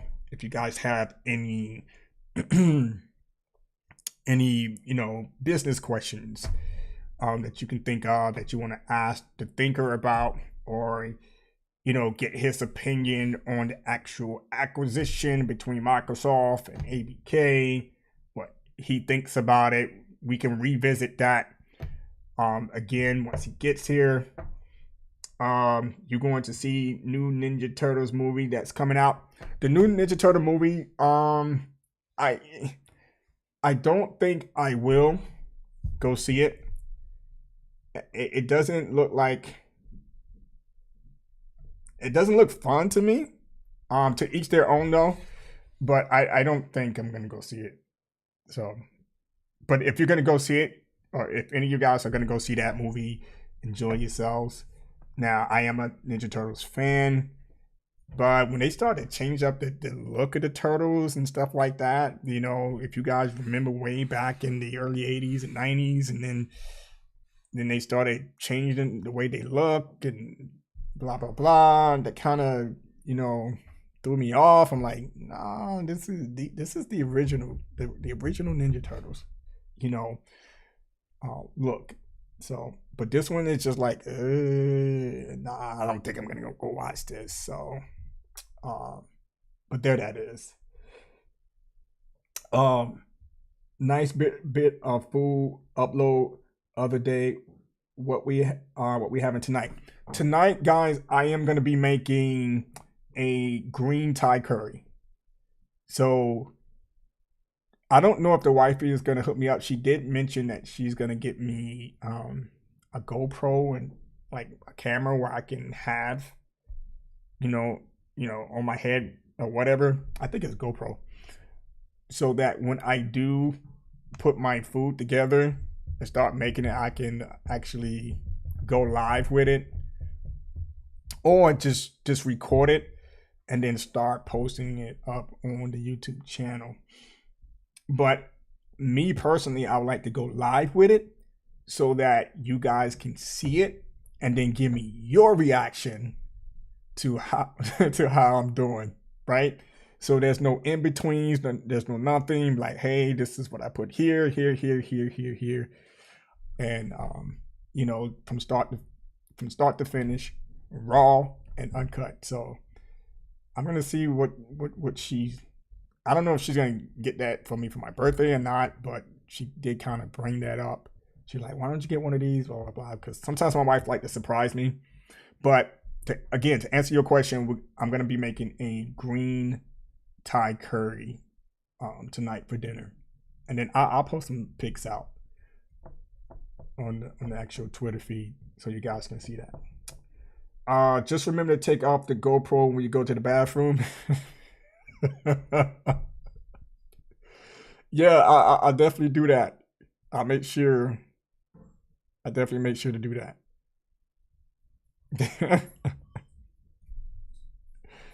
All right, 1 second, guys. 1 second.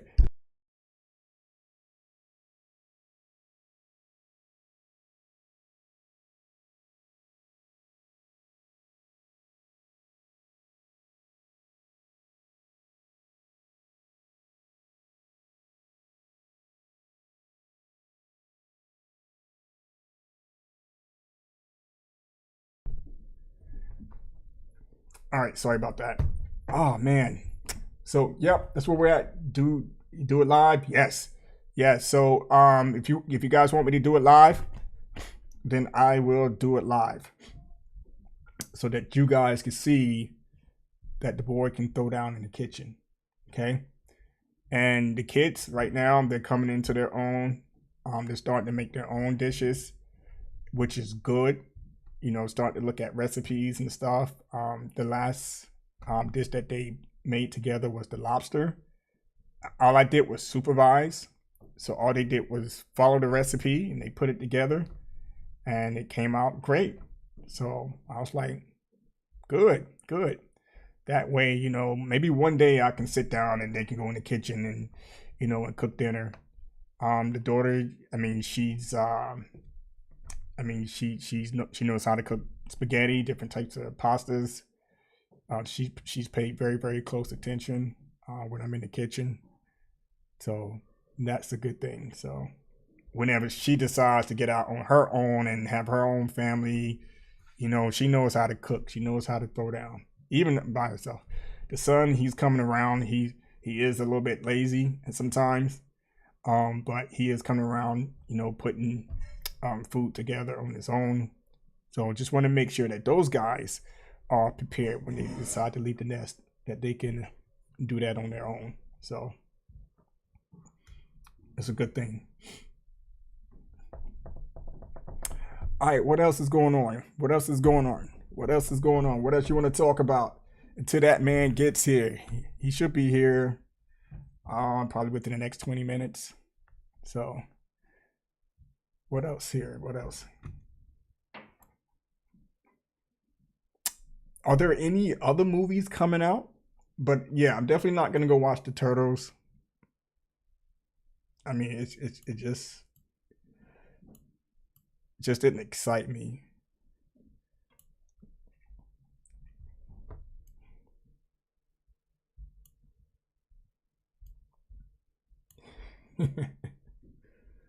Chef Ramsay, I tell you.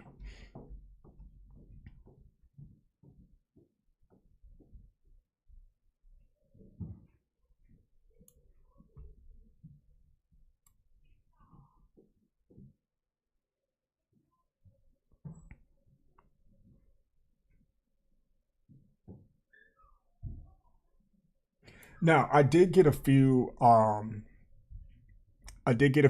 requests in my DM for listening to music to give my thoughts on it. Now, I don't listen to, you guys heard it first, okay? I don't listen to rap music.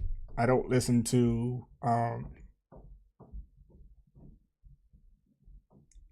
well, mainly rap music. I don't listen to rap music really anymore. There may be a time where, I will catch something and then I was like, well, let me listen to it. But that's just it. I would just listen to it, just to listen to it. But I did get a few requests of like, dude, why don't you listen to this and give us your feedback? Now, man, I've been out of that space for so long. I don't know who some of these rappers are, et cetera, et cetera. I may come across them on YouTube, like, okay, that's the person that they was talking about, like Kendrick Lamar. I do know J. Cole, okay. I have his first album. But like all these new rappers that has come into the game, I don't really listen to a lot of that stuff. So, but I did listen to, a couple of the requests, and I was like, I mean, I don't really care too much about it. So, have you watched The Bear? Oh yes, actually, Google Eyes. We just watched it. We just watched Cocaine Bear. Was it like 2 days ago, 2 or 3 days ago on Peacock? And I have to be honest with you guys. If you have seen that movie, I was disappointed. And I think it's based on a true story. I was disappointed because it didn't look real. It didn't look real at all. I'm like, what in the world is going on here, right? And I mean, I don't want to give any spoilers away, but you got a bear. You guys probably know the synopsis around it. I guess he got into some cocaine, and he's high as a kite, and he's, snatching up people, and biting their legs off and stuff like that. I'm like, this is crazy. I mean, it's just, I don't even think we got through it. It was just so freaking not it. So he was like, I mean, I don't want to watch it because we was gonna watch the documentary, you know, just to see how this came about. But they didn't do it justice with the movie. I think we watched maybe like 30 to 35 minutes of it, and then me and the wifey was like, this is not it. Talk to me about the fight. Who won the fight?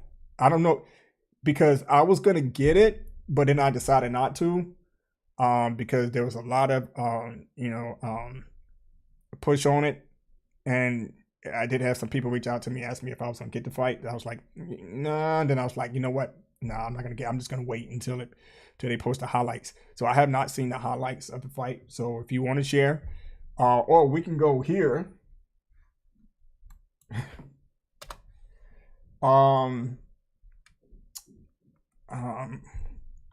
What's the freaking?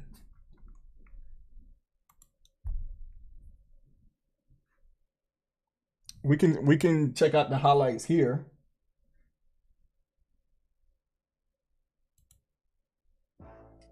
That's not mess. That's flavor. And someone's O has got to go. Terrence Crawford. Let's check it out. Let's check out the highlights. Lose yourself, but Crawford ain't losing nothing. 39-0 with 30 knockouts coming in as the slight favorite, holding the WBO welterweight title and wearing the fishing net, trying to catch a big fish and have himself fish fry. Errol Spence Jr., 28-0. Oh, I'm sorry, man. I read it wrong. The bear, high octane stuff going on. Bro, I'm sorry, man. I thought you was talking about Oh man, I made myself look crazy. Whoa. Let's pause this. Let's pause this. I thought you was referring to man, the cocaine bear. That's what I mean, that's what just came to my mind when I saw the bear. Then you said high octane. That was the first thing that that stuck in my head, and I apologize, man. But no, the bear. No, I don't know what that is. So if it's around cooking, then I would check it out. I'll check it out. He says it's a series, bro. Kick yourself with me. All right, I'll check it out. Retro Gaming Addict, yo, what's up, man? What's good? All right, so we're gonna check out these highlights. Let me go back. But before we get into the highlights, did any of you guys watch the fight? D-Nice, did you watch the fight?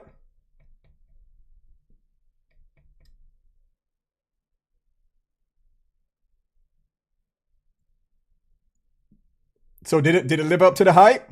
Before we get into the highlights?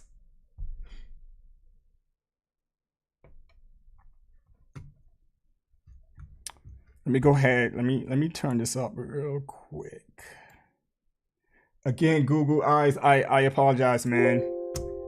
I jumped out the window and didn't go out the door. Sorry about that. Junior, 28-0, 22 knockouts, holds the other 3 belts in the welterweight division. Late in round 2, Terrence Crawford putting on a clinic in this super fight, landing a hard 1-2 that sends Spence down to the canvas. Woo! Now, hold on. Luke Thomas. Hold on. Now, I'm going to say this.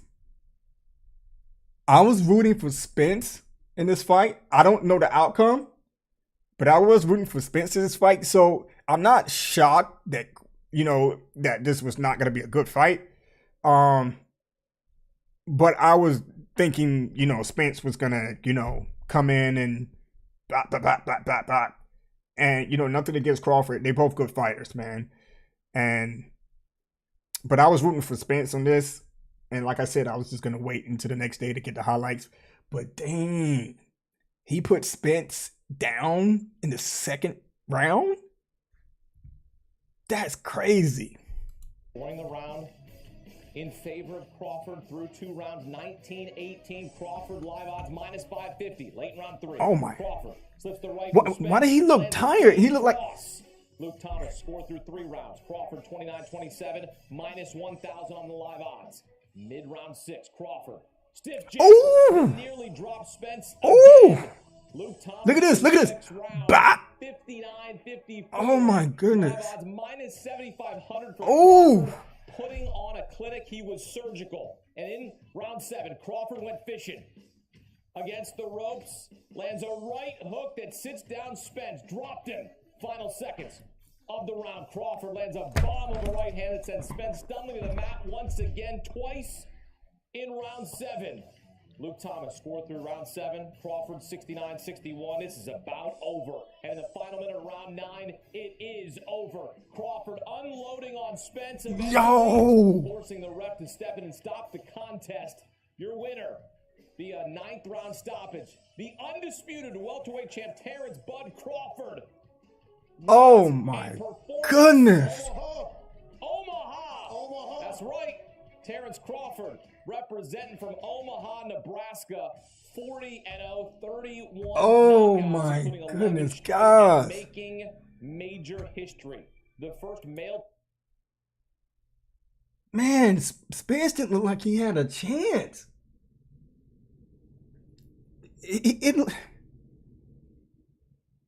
Did he get any rounds?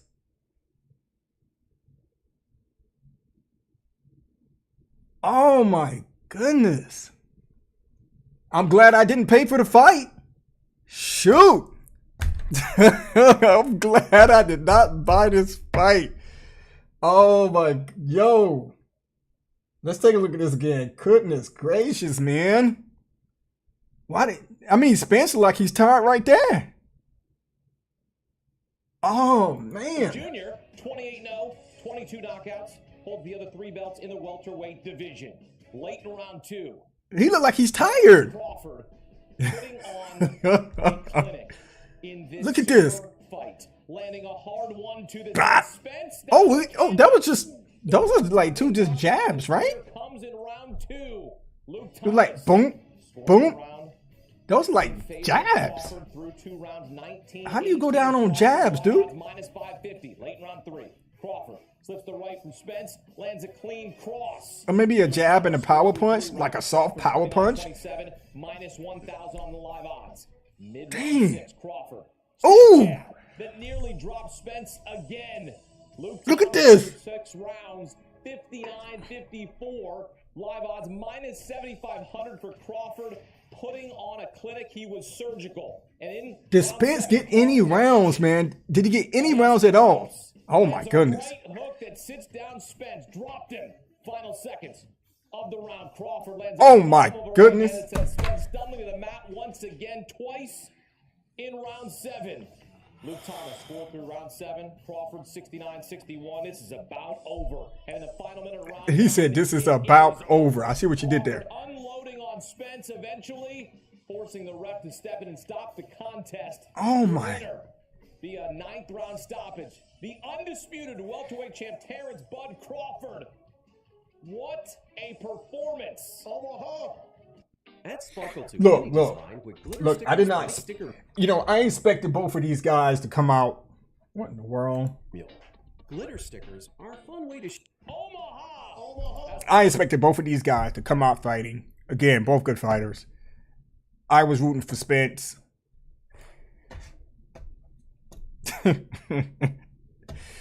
Yo, Crawford did his thing, man.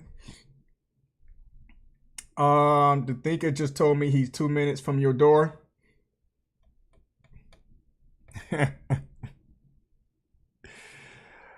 All right, so let me go out. So let me go out and greet him at the door, get him in, and then we're gonna figure this thing out.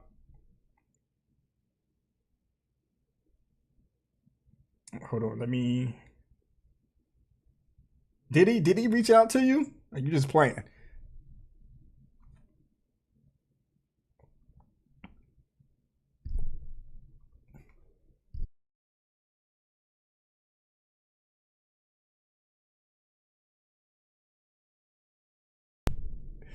Man, I was gullible there for a second.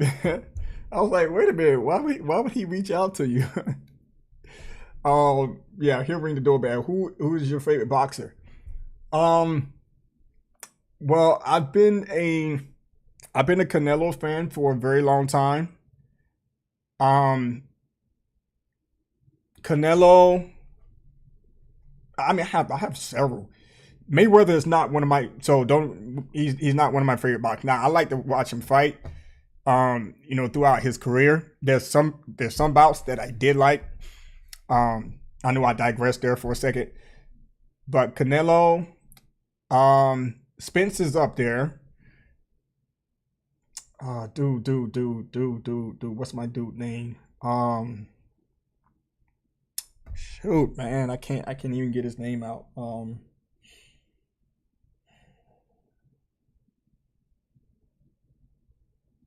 I'm bad with names, man. I'm really bad with names. But if we want to go back, um, I would say if we want to go way back, then of course Ali, Tyson. Shoot, do I have a favorite though? I don't think I have a favorite. I mean, Canelo has always been up there, even though all the little things that's been going on with Canelo, but Canelo has been one of my he's up there. I just like his style for some reason. I mean, I do like De La Hoya. I do like Manny Pacquiao.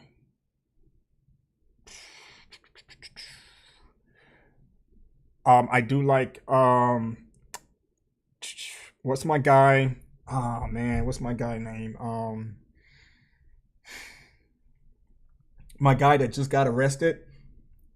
I hate to put it out there like this, but he just got arrested. I recently got arrested for domestic violence, I guess. What's his name? I forgot his name. Who else, man? Miguel Cotto. I like Miguel. Shoot, man.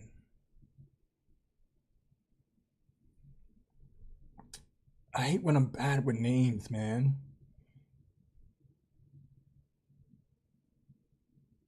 Shoot. All right, what are you guys saying? Yep, D Nice, Miguel Cotto. Tank Davis, yes. Tank, despite all the freaking antics around Tank Davis, after watching, him fight several times, I kind of, jumped on the bandwagon with him. I think he's still coming up. That's just my thoughts, with Tank. But I think he's done pretty good for himself. So Triple G. Genie, what's up, yo? Triple G. Triple OG. Triple G. Triple your boy, Gaming Interactions. Welcome to the channel, Genie. You know what I'm saying? So I take it that you allowed the thinker to leave the the house, unleash the handcuffs. So I thank you for allowing him to come out and hang out with your boy again. I won't keep him too long. We're just gonna chit chat. Now as far as the heavyweight division, I have not been keeping up with the that division at all as of late. So I really don't know who's fighting who that's out there.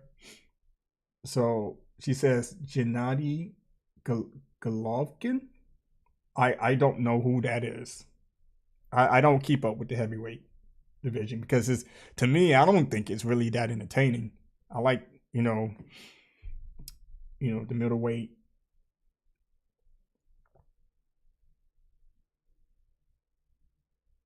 And the lightweight bouts and stuff like that. Because he's getting me food? Really? He's getting you food right now? That's why he's out? Oh.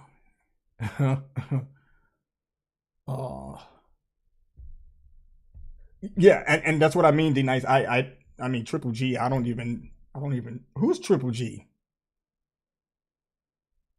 Getting you're talking about Gennady Golovkin? Oh, I thought he was coming over here. Man, the thinker lied to me, man. I'm gonna get him. I thought he was coming over here. He's not getting you food. Okay, I got you. Oh man, let's talk about something else.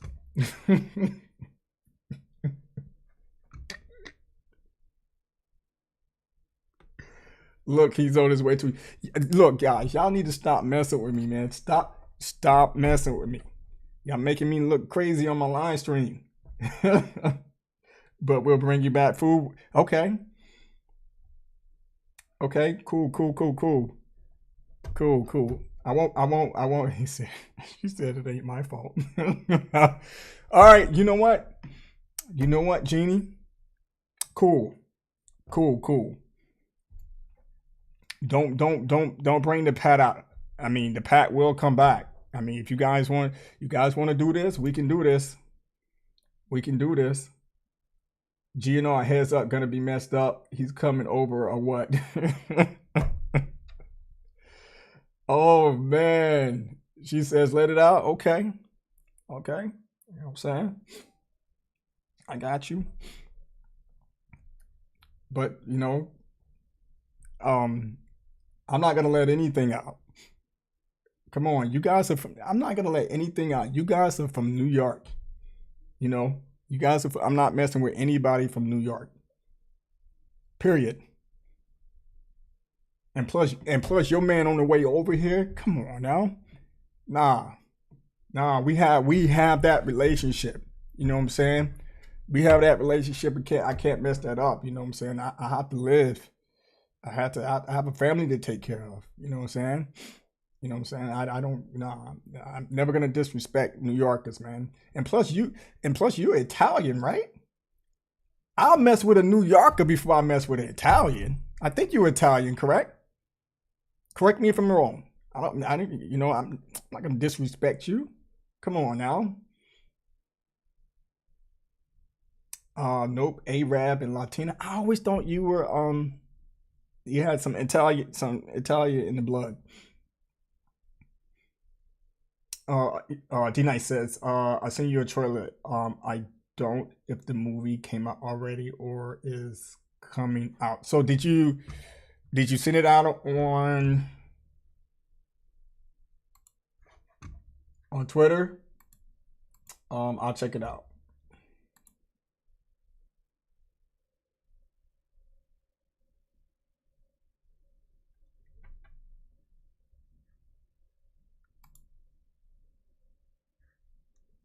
Oh, okay. All right, let's check this out. It feels like it knows me.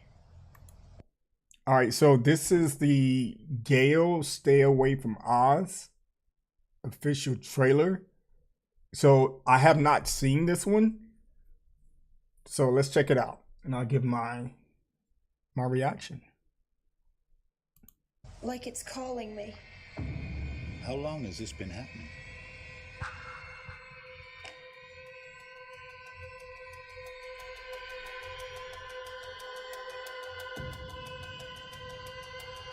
Ever since I found her. Your grandmother is? Ooh. And what did you say her name was? Dorothy. Dorothy Gale. Wait a minute, is this like a kind of a spin-off from The Wizard of Oz or something? Sorry. Come back. I didn't know she had any family. Neither did I.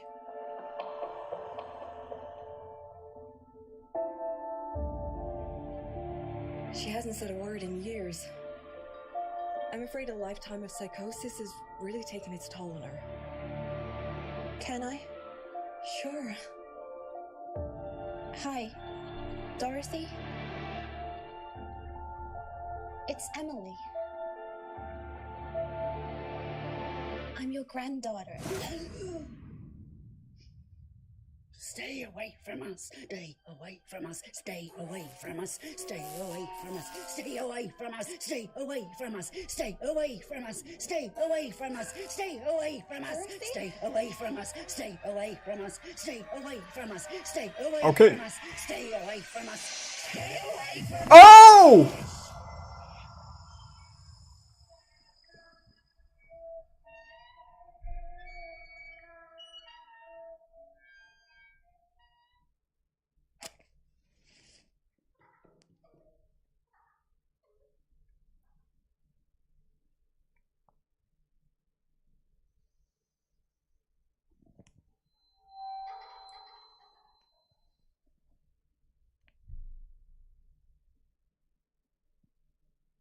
Oh!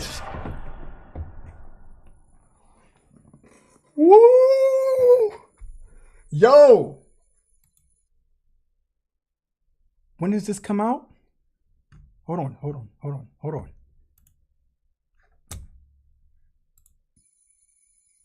When does this come out? Dude, I have to go see this. Yo, that is crazy.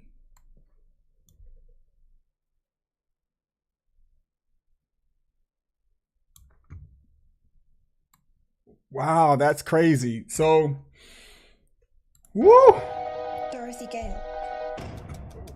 All right, one more time. So this is Dorothy from the Wizard of Oz. So they turned this into a Neither did I. scary film.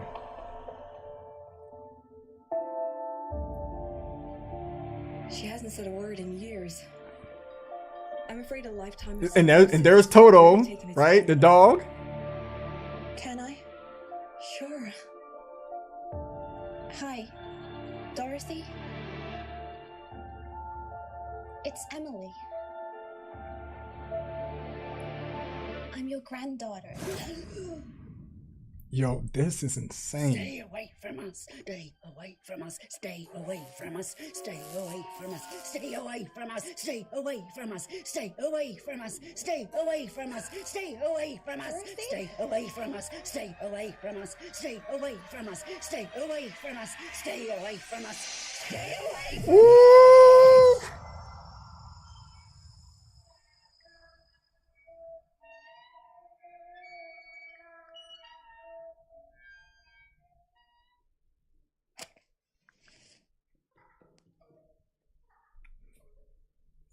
It's called The Gale.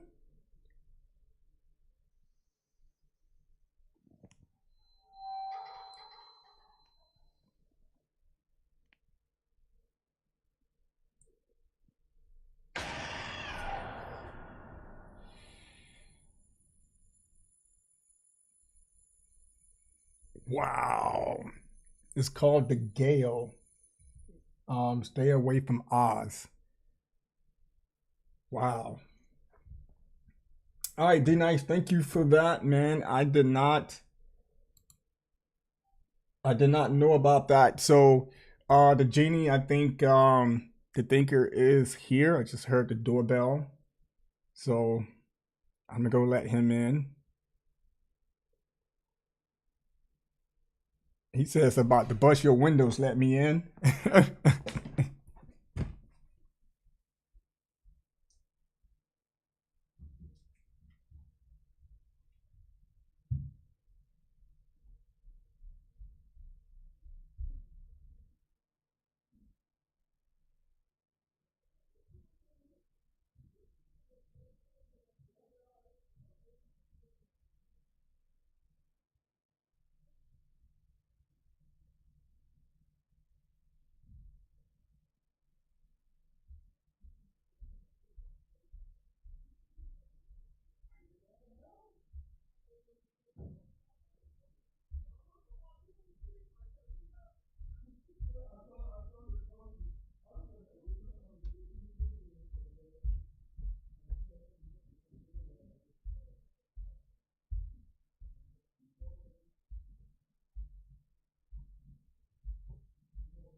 Well, I didn't even check the previous one. Oh, snap. Let me go upstairs. Let me,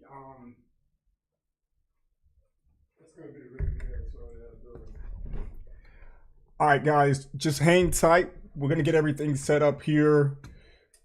So we'll be right back. Don't go anywhere. All right, give me your money.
Yeah. If you guys can hear us, let us know. I know I got the mic on. If you get any feedback, let me know.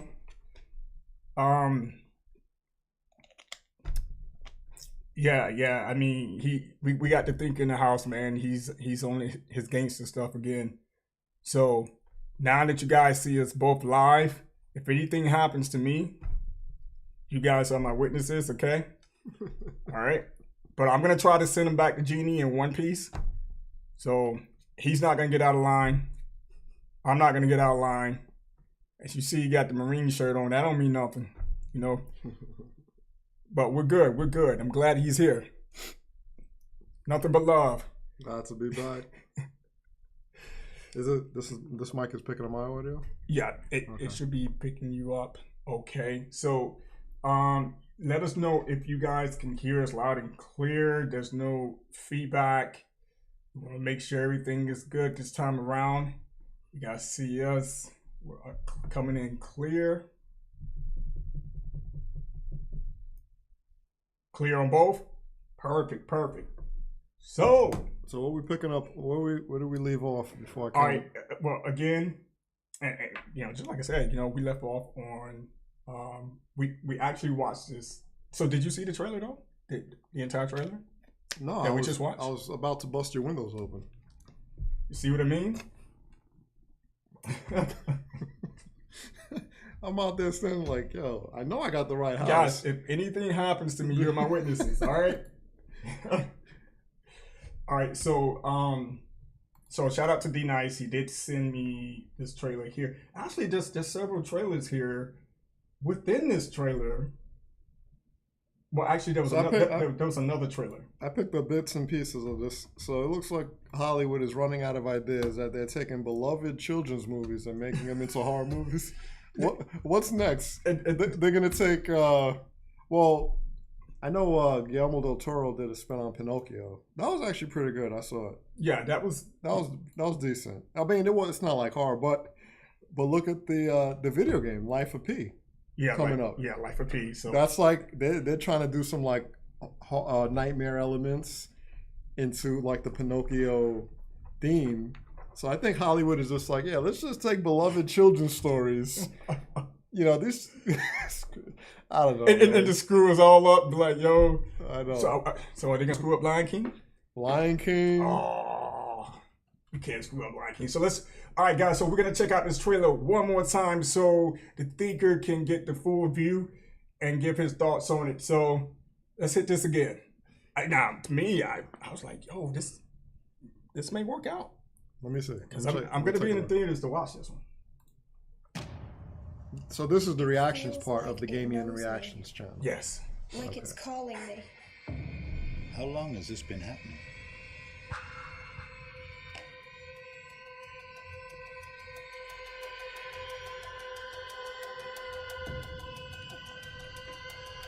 Ever since I found her. Your grandmother is?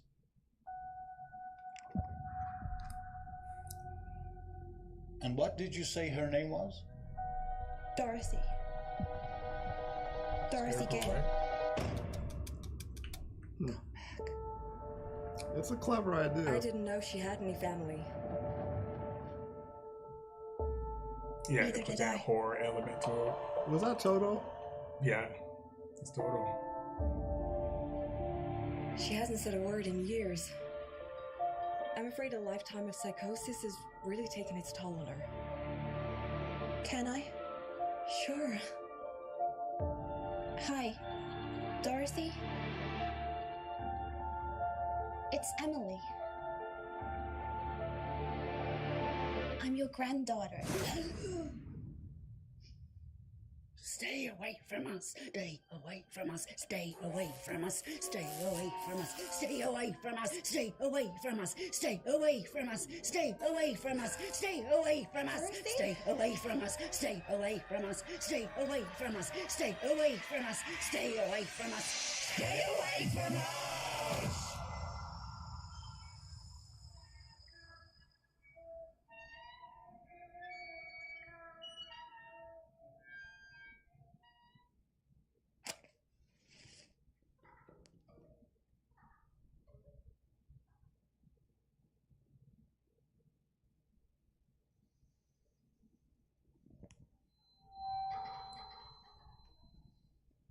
Well, you kind of knew this was going to be predictable.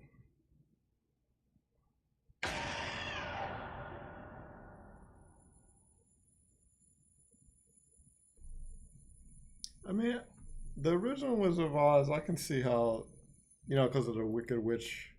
Was it of the East or the West? Was it the evil one? Was the West, right? Yeah, the evil one was from the West. So I mean, that was kind of like a at that time it was, I guess, a horror element when the movie was made, because I was like, I got you, my pretty, it was kind of like that. But at that time, it was like that was made in the 30s. The original Wizard of Oz, with Judy Garland, 30s or 40s. It was early. Yeah, I think it was early. So cinema at that time, horror to them was like, that was kind of like when Hitchcock was coming into play. But, that came 10, 20 years later. So, I don't know, maybe it had a little bit of a horror element, and now they're just kind of modernizing it. Yeah, I'm looking forward to seeing a second trailer of that, because I want to see where they're taking this. How do we get to this point? And then where does the stay away from us, what does that connect to? I'm trying to remember the original movie. I mean, she clicks the heels. The tornado transports her to the land of Oz. Mm-hmm. She goes through, finds the Tin Man, the Scarecrow, the Lion, all those people along the way. Or the house lands on the Wicked Witch of the East or the North, something like that. Yeah. Right, and then her sister basically gets revenge with the I saw the little figurines of the monkeys. So the monkeys are evil, monkeys. Like the monkeys belong to the witch, and then the Wizard of Oz turned out to be a con man. Like, wasn't he? Yeah. Behind the curtain. Yeah. That was the original story. So it had some elements where it was deceptive, and then she clicks her heels again, and then she ends up going back home, and then she thinks it's a dream. Right? From what I can remember. I mean, it's been so long, but I guess now they're just picking it up like, okay, all those years passed since she came back from the land of Oz. Apparently, assuming she started a family. That was her granddaughter or something in the trailer? That was supposed to be a granddaughter? Emily, yeah. Okay, so it looked like maybe she just thought it was a dream. She she continued on with a normal life. And now I think they're making a spin like it wasn't a dream. It was real. And these supernatural forces are now coming back. So who knows? I mean, it's an interesting concept. Yeah, it's very interesting, because what if the Wizard of Oz wasn't... Oh, right here. Maybe my wife said perhaps they cursed her. Perhaps she cursed her? That's a good take. That's because I was going to jump into that, right? And say... What if the Wizard of Oz was not the Wizard of Oz? What if it was different? Let's say if it was like a story that was passed down, but it did not play out the way that we thought it played out. That's a good take. So now, in real life, everyone was fooled into believing that this was the story. You mean? Right. I got you. Yeah, that's pretty good. And then somehow she was cursed along the way, because it would kind of make sense. Why would she be the way she is now? Yeah, that could be a good take. When did it say it's coming out?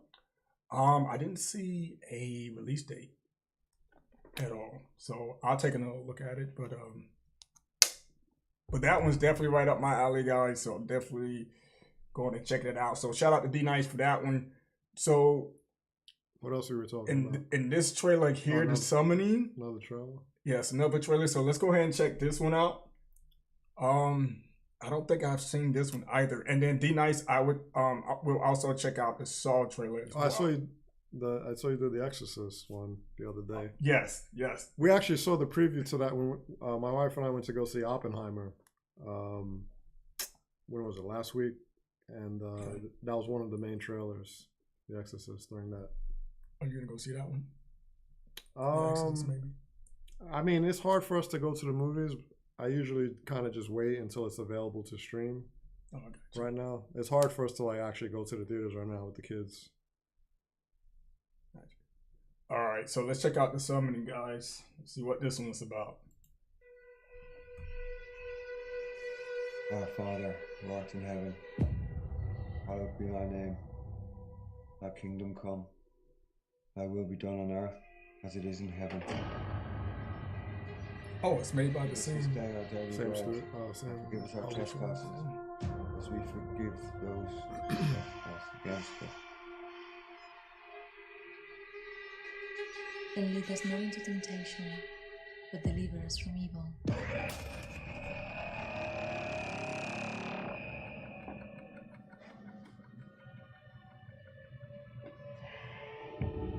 See, he ain't scared. He cool. Oh my goodness. Is that why you called me over, Pat? No, so no. you can feel comfortable watching these with another person in the room? Hey.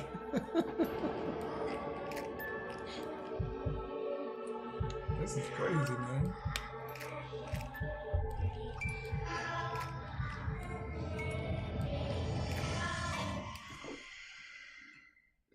Man. Now does everyone see why? Now does everyone see why it's so easy to make fun of him?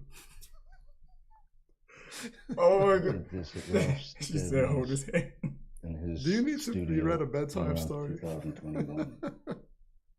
This self-portrait, it was created at a time that was, I let's don't know say, what this is. This is an act. All right, so we're gonna get out of here, and we're gonna check out one more. Notice how all of these horror movies that have to do with like religious elements, it's always about what's it called? Catholicism. They would Hollywood would never dare make a horror movie about Islam. Like imagine taking Islamic prayers or the Islamic religion and, Right. and making a horror movie from that. There would be mass beheadings in Hollywood. I'm telling you, like Yes. that there's certain and that I don't know. I mean, I'm not gonna get religious on this channel, but it just goes to show you how they take like Christianity and they make these movies from it and they profit off of it. You know? But other religions they won't even touch. I won't even touch it. Yeah, I mean millions of dollars too. All right, Oh, is this the Winnie the Pooh one? Oh, this is the new Saw. No, this is Saw. Oh, this is all right. You saw the Winnie the Pooh one they made. Speaking of no, I didn't see no Winnie the Pooh. okay, so I was Go. talking. Okay, go ahead. We started with the Wizard of Oz. Right. I told you Hollywood is running out of ideas. So now they took Winnie the Pooh, classic children's story, and they made it into a slasher. What? You didn't hear about it? No. It was like an independent. It didn't hit the big screens, I don't think. Okay, so But it went like independent theaters. Yeah, but so it's like basically these guys dressed up as like the Tigger is like slashing people and Winnie the Pooh. I'm telling you, man, it's getting crazy. Yeah, I'm gonna have to check that one out. And yeah, that's the first time I'm hearing about that one. So, wow, and that's sad. I mean, come on, Hollywood. Yeah. I mean, this is what we're doing. Well, the remakes, all the remakes they're doing. It's crazy. Oh man. All right, so before we get into the Saw movies, and you know, Jeannie, I hope you're still here, and I want you to pay attention as well. I've seen all the Saw movies. Okay, well, obvious. Even the spin-off one? Yes. With Chris Rock? Yeah, I don't even think that was really. Wasn't it? I didn't see. Yeah, it was all right. To me, it was all right. Okay. So I didn't see it. I just heard about it. I learn quickly. Okay, that's one of the big things about me. You know, I learn very, very quickly. When it comes to the Saw movies, I pay attention. Just in case, if I have a situation like this, I hope you're hearing me, Gene. So what I'm saying is, you guys need to get to me before I get to you.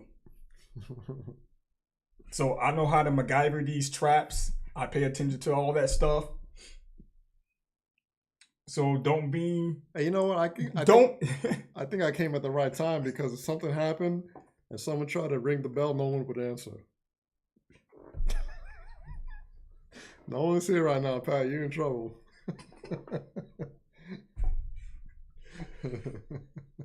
So don't be surprised one day, you see somebody with a pig head pull up to the car, and snatch you out of it. And then because I've been looking for, if any of you guys know where I can find it, I've been looking for that doll. The little doll on the tricycle. The Jigsaw doll? Yeah, the Jigsaw doll. Yeah, there's, I think I seen it on eBay. I need to find, I'm not getting anything off eBay, man. I'm done with eBay. I love the eBay fraud? alone. They take your credit card information? Man, it's I done. know. But if I can find it, because what I was going to do was I was going to play a prank on Troy. Troy doesn't like I was gonna have it sit on his porch. Oh, that's great. Doesn't he live around here? Yeah, not too far. He stays okay. Right down the street. Okay. But you should have him over soon. Yeah, I've been trying to get him over. He's in jail. Yeah, he's in jail just like some of us, Sorry if I'm talking low, guys. But yeah. So if I ever get to that point, if anything was to happen to like a family member or something like that, I do know a set of skills. I'm experienced in Saw, Jigsaw. So just keep that in mind. But anyways, let's go ahead and check out Saw 10. Damn, that's a 10 already. 10, I know. It's crazy. I remember watching the first one in Oki. Was I in Oki when I saw the first one? I was in Oki when I saw the first one. Yeah. I think we both were. We still trying to connect the dots on that. You was on Foster, and I was on Hanson. Yep. So I hope you heard that, Jeannie. We were both in Oki at the same time. So I may have seen them. We probably ran across each other and like, whatever. I went out the gate 2 Street to get some clothes. Came back to Hanson, went to Sin City to get some taco rice and cheese. Went back to the barracks room and like, the funniest thing though is when they had to make you stand before the movie started with the national anthem. Yes. Do you remember that? Yes. Come on, man. I didn't understand that. Dude. Even at Pendleton. I know. I was like, it was crazy. But that was when I think it was Terminator 3 came out, and Arnold Schwarzenegger showed up with his entourage, and we all got, some of us got tickets to go to the little theater on base, and then they played that. I'm like, why are you guys playing the national anthem? Yeah, I know. But anyways, let's get into this. Chief, you picked John Kramer? Woohoo! There he they're is. bringing him back. There he is. The cancer So this is must still be a spreading. prequel. I'm afraid there's nothing else we can do. There is one person who might be able to help. If he's back. Our program is a Then they two-pronged treatment they faked his outside death. Mexico City. The results have been stunning. Again, yeah.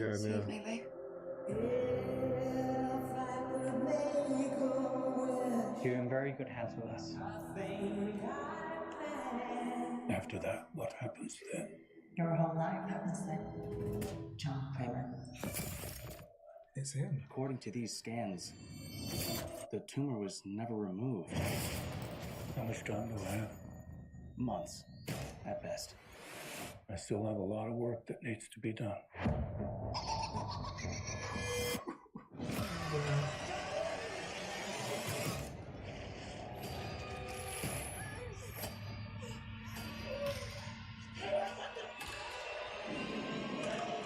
Wait a minute. Hello, everyone. It's time to play a game.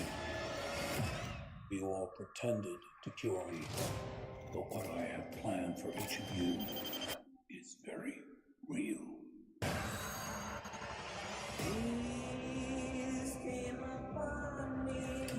Come on, show me something. There we go.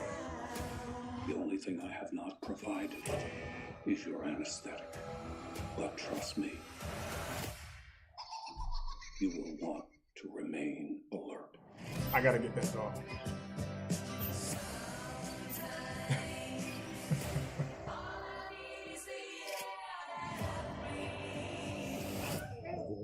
man that she... You picked John Kramer? Please, don't hesitate. Place a big enough piece of your cerebral tissue into the glass enzyme tank. This will save your life. So sweet.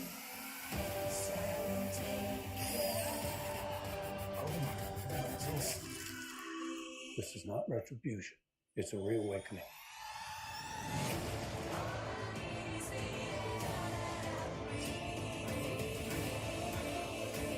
Live or die. The choice is yours.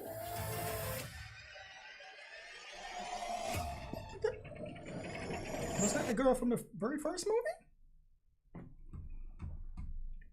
Wait a minute. It looked like he was killing the medical team that revived him. Right. I guess something wrong with the insurance. Live or die. The choice is yours. Oh, that is her. Yeah, that was her. That's That the was girl from the original film. Yep. Yeah, that's her. That's crazy. I was like, yo. Wow.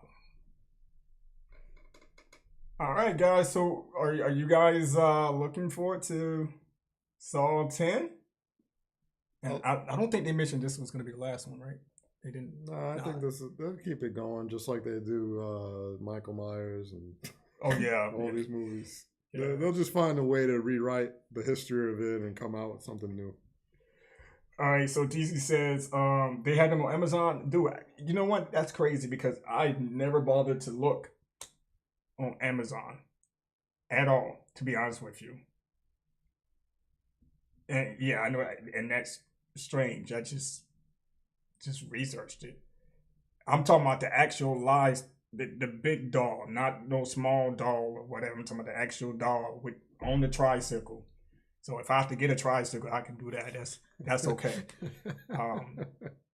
But if I can get the actual doll that actually makes the sound that speaks, that makes the sound, that's what I'm looking for. So, were you there when they did that? Did what? That Pennywise freaking I heard prank. about that. They put the balloon in the safe. Yeah, in your drawer and everything. Yeah, and I told them about what you did, man. Oh yeah, that was great. That was not great, dude. That was not good at all. And I got to be honest with you guys. I am lucky to be alive today. I'll leave it at that. So I shared it with the chat. You know what you did, and I was like, man, because I don't understand. You know, you got that peripheral, that 180 kind of. I'm surprised it took you so long. And you know, sometimes when you're looking at something and you really don't pay attention, I don't know if you ever had that moment. I'm just going down the street. I'm like, what are y'all talking about? And then I look over like, oh, freaking clown, looking me in the face. Even though, but it's okay. It's okay. We're not gonna talk about clowns anymore. Yeah, this movie takes place between the first and second. Oh, okay, that makes more sense. Ah. I thought it was like they was making it seem like he never died or something like that. So what you think about that? You know, I mean, but then again, because he did die, right? Yeah, he ended up dying. He ended up dying. Yeah. So now they get the backstory, the full story on it. So yeah, so it's not really a prequel. It's just going in between the movies. But again, I mean, they're just Hollywood. You can tell is just kind of running out of ideas. They're trying their best to make money, but it's nothing really original is coming out. Right. Jeannie says, "What movie is this?" Saw.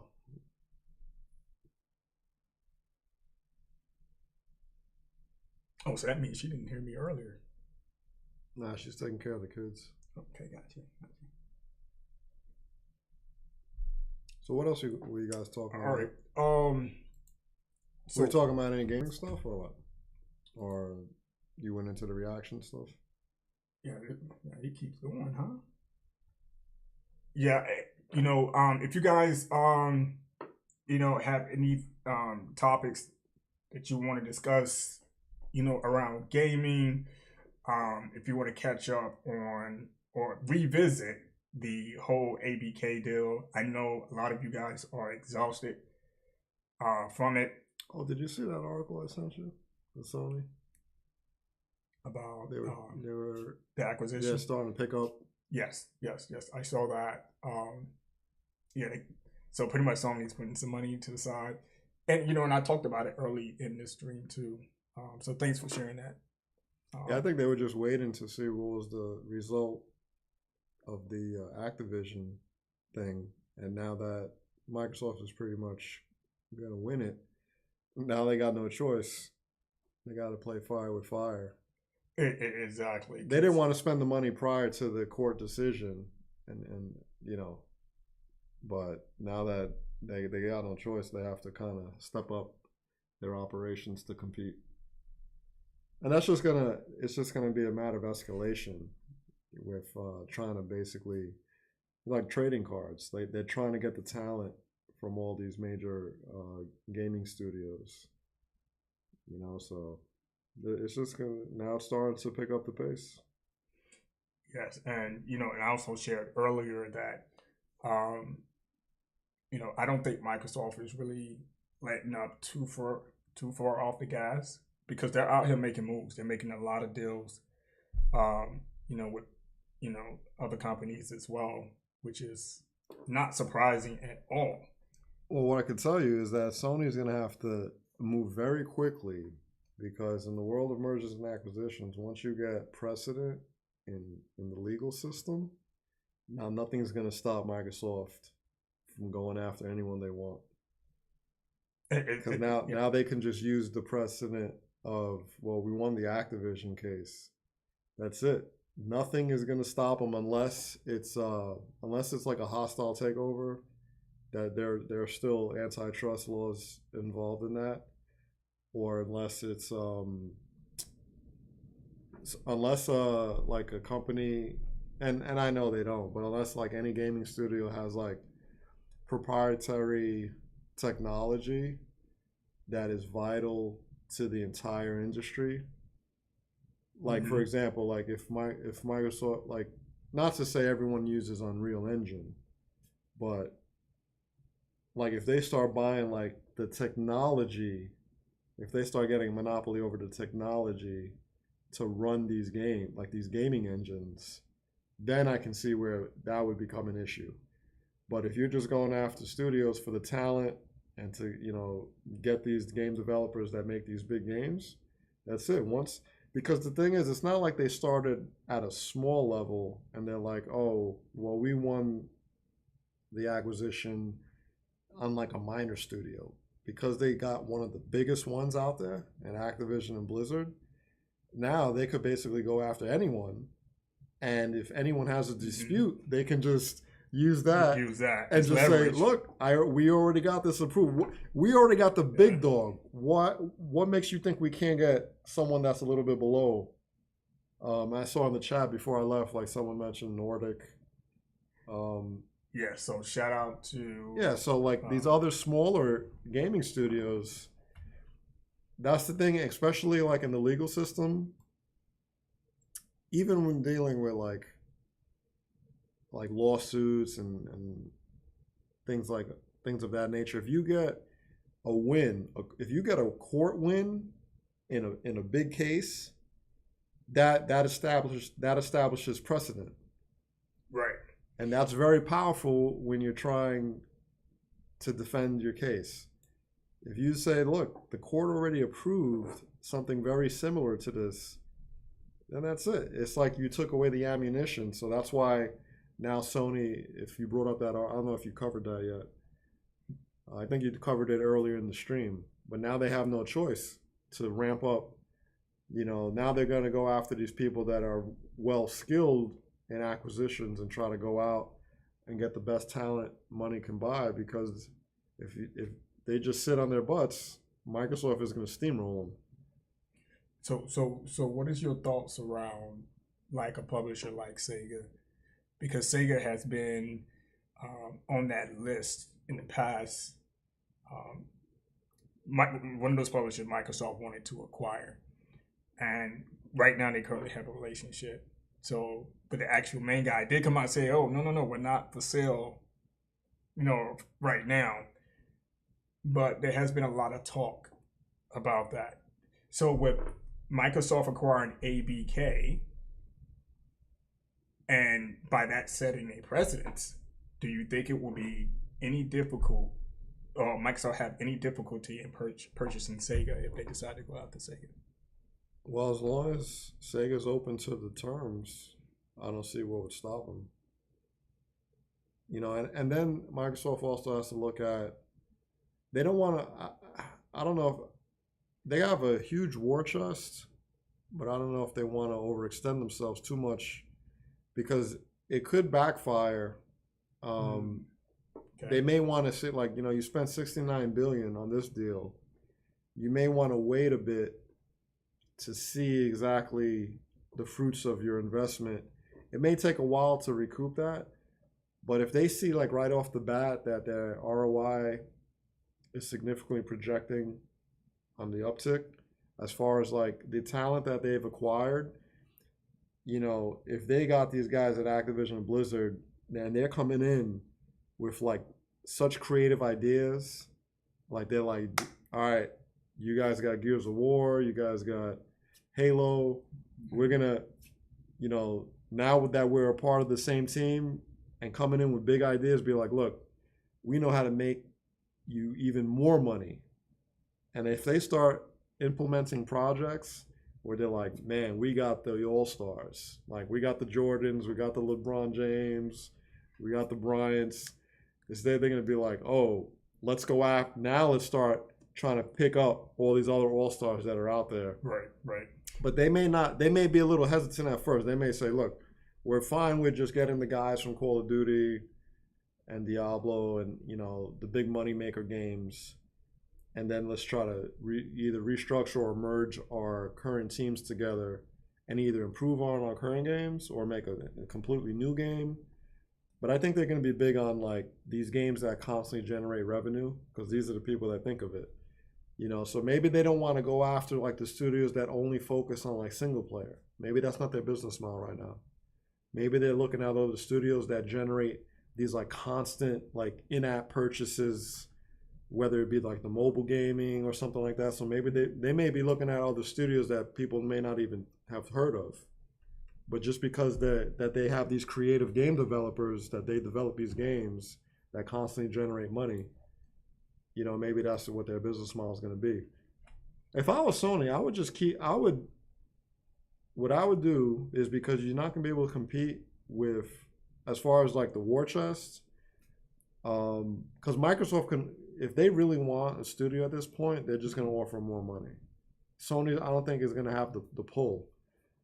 So I would kind of focus on developing in-house talent, whether it be education, training schools, things like that. You have to basically whoever your game developers are now, I think you have to, if they're not at that world-class level now, you have to invest in your current employees to get them to that level to be able to compete.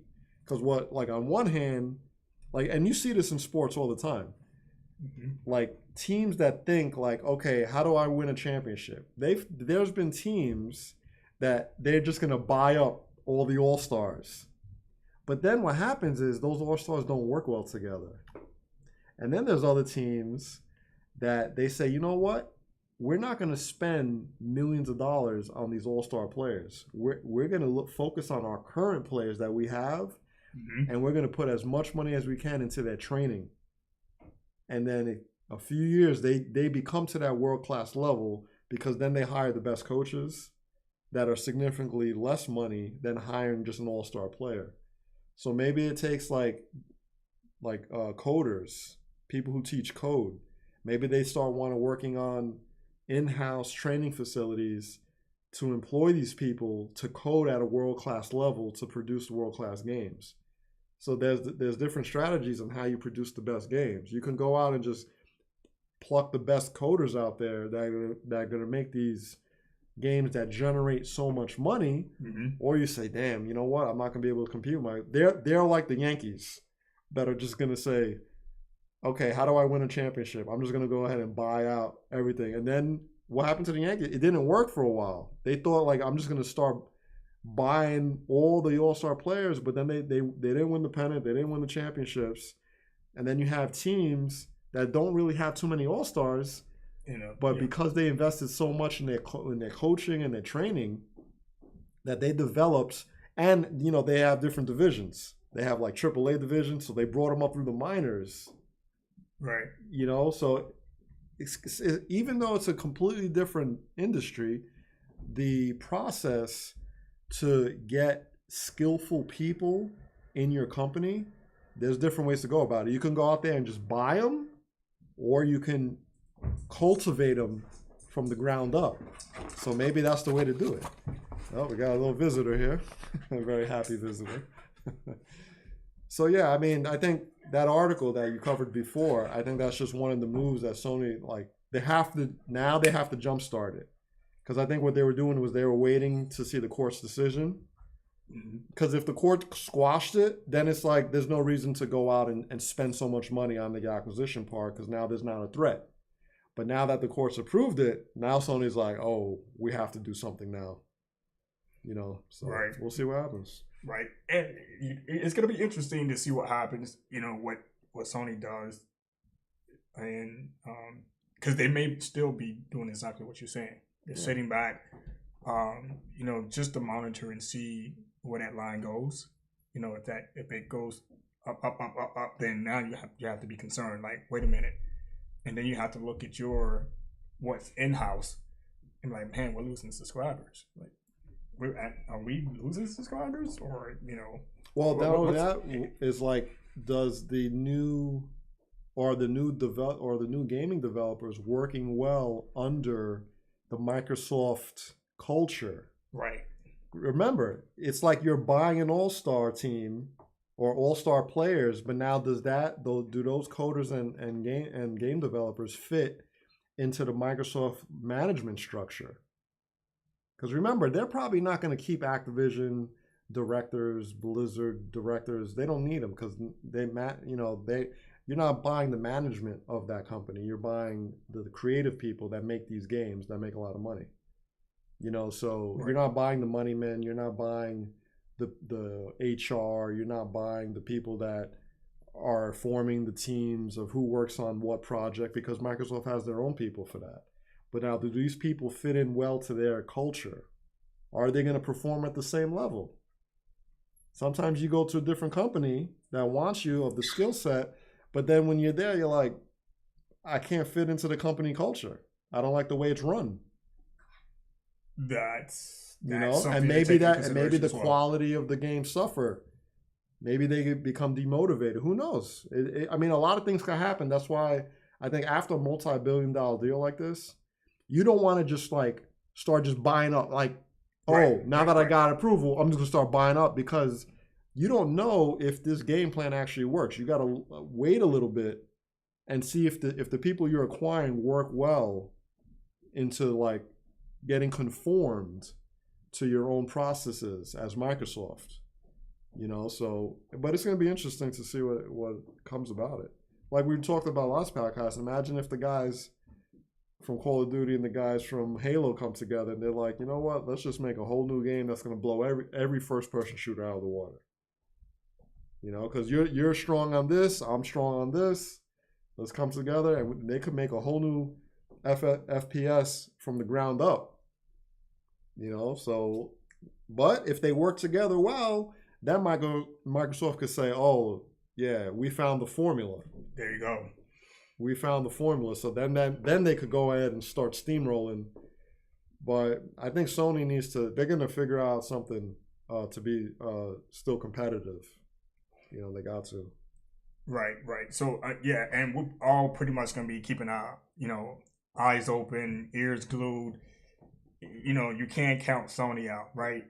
And, hearing us have this discussion here, hearing you talk about that, I was thinking about the Crawford and Spencer fight. About it? So I was like, is Sony spent right now? They just have to, get back up off the mat and be like, hey, You got me with a few punches. You know what I'm saying? Knocked me It out. was more than a few. Yeah, it was. Because I did highlights early in the stream. Spence's face looked like he got stung by 100 bees at the end of the fight. But I gotta say, I am so happy I didn't buy the fight. Yeah, boy. I mean, I was telling. I'm a huge boxing aficionado. I've been following this sport for ever since I was little. My father brought me up on it. Yeah, so I promised myself never to buy another. I used to buy all the pay-per-views, and I promised myself never to buy another one ever since the Pacquiao Mayweather one, because that one didn't live up to the hype, and that one was one of the most expensive fights. And then I said, you know what? It's so rigged. I mean, I hate to see how it evolved into with the corruption. I mean, UFC, I think, is doing the right thing. Kind of like they're going back to the classic formula where there's only 8 weight classes, there's one belt, there's one champion, the best fight the best, and that's it. You'll never see like the champion fight a number 3, 4, 5 ranked contender. It's either they're fighting the number 1 guy or the number 2 guy.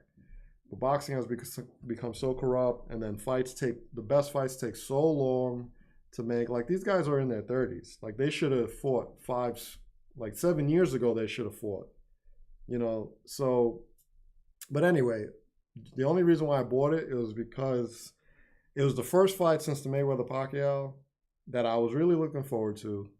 And both, I don't want to say in their prime because they're mid-30s, but it was they're both elite fighters.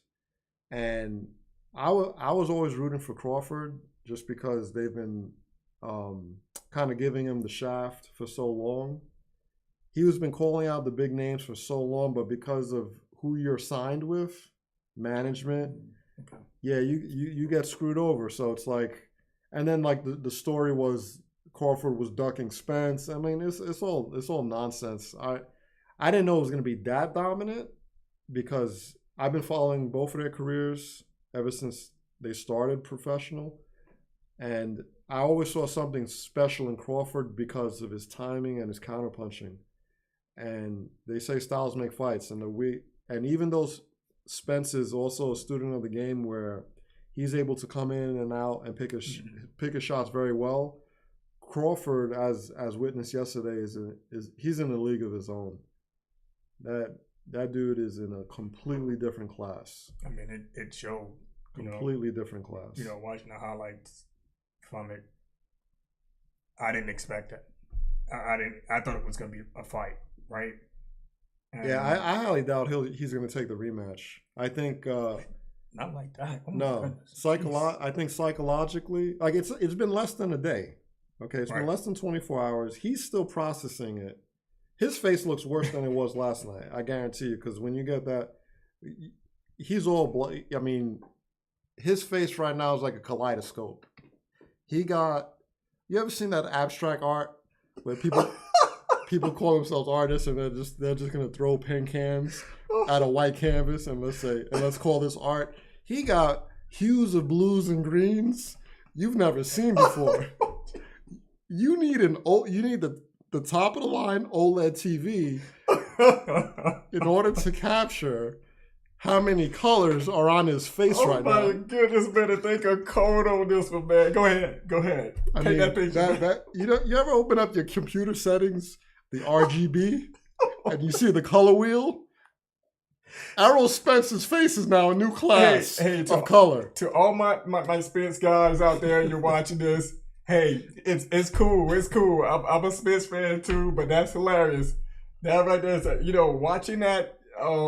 Those highlights, man, it was the crazy. The ocean and the forest said, I didn't even know those blues and greens existed. They said, where can I get that blue? I want that blue under your left eye. And then the forest called and said, I want that green that's on your cheek right now. I didn't even know these colors existed in nature.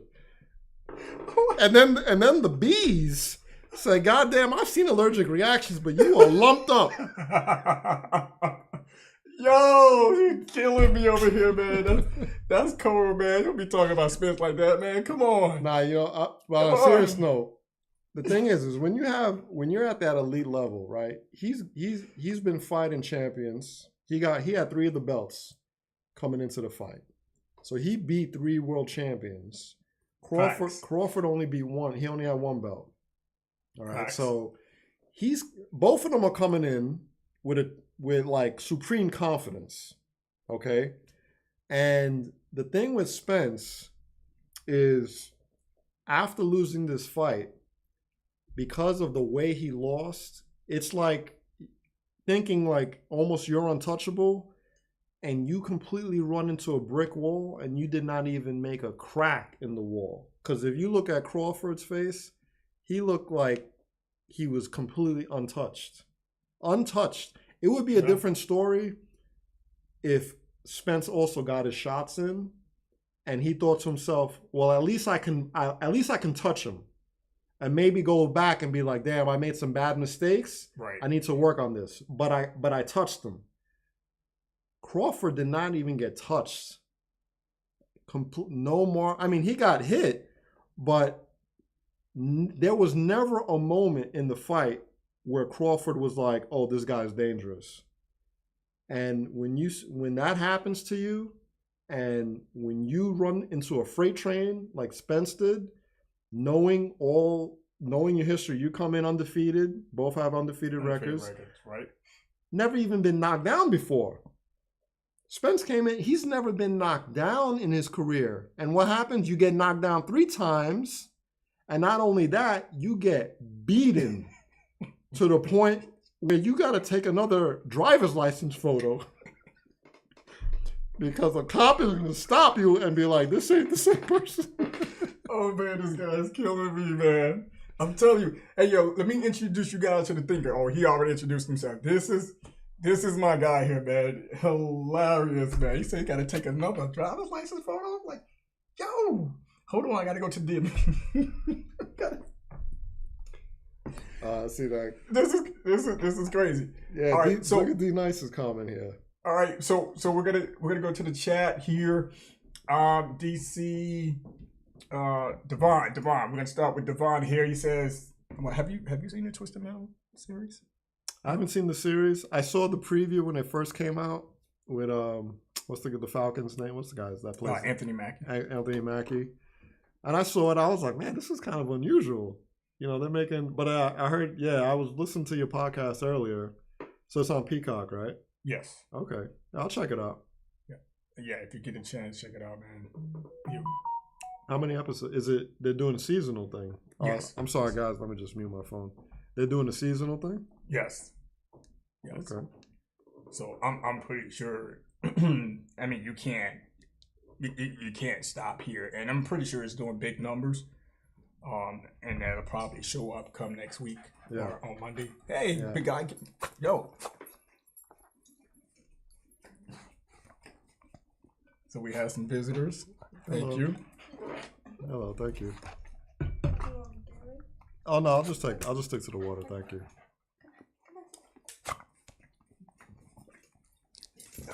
We got a show to do. We got a show to do. We got a show to do. So Devon, he hasn't seen it yet. So hopefully he gets the opportunity to. Who plays what's the clown's name? Samoa Joe. Samoa Joe? Yeah, dude. Really? I was skeptic too, because I was like, how's this gonna work? You know, wrestler, right? Yeah. He plays the role perfect. Wow, perfect, interesting. Man. Oh man, you have to watch it, man. It's just, I'm sorry, you saying how many episodes? Is it? Oh, it's 10. 10 episodes? What, 30 minutes or an hour? 30 minutes. Okay. Yeah, I'll check it out. 10, 30-minute episodes. You know what's funny? What's funny, I don't know if you remember in the past, like every time Hollywood try to like make a live action from a video game, it didn't turn out too well. That's correct. And nowadays, I see them like they're getting the formula right. I think in recent history they've been some pretty good like I thought the Last of Us series, that was fantastic. I think they did a great job with that. And well, Pedro Pascal, I mean, he's an excellent actor. You know, for him to play Joel, I think that was a great choice. And then the girl from Game of Thrones, Bella Ramsey. Yes. I didn't like the characters. I mean, the actor selection.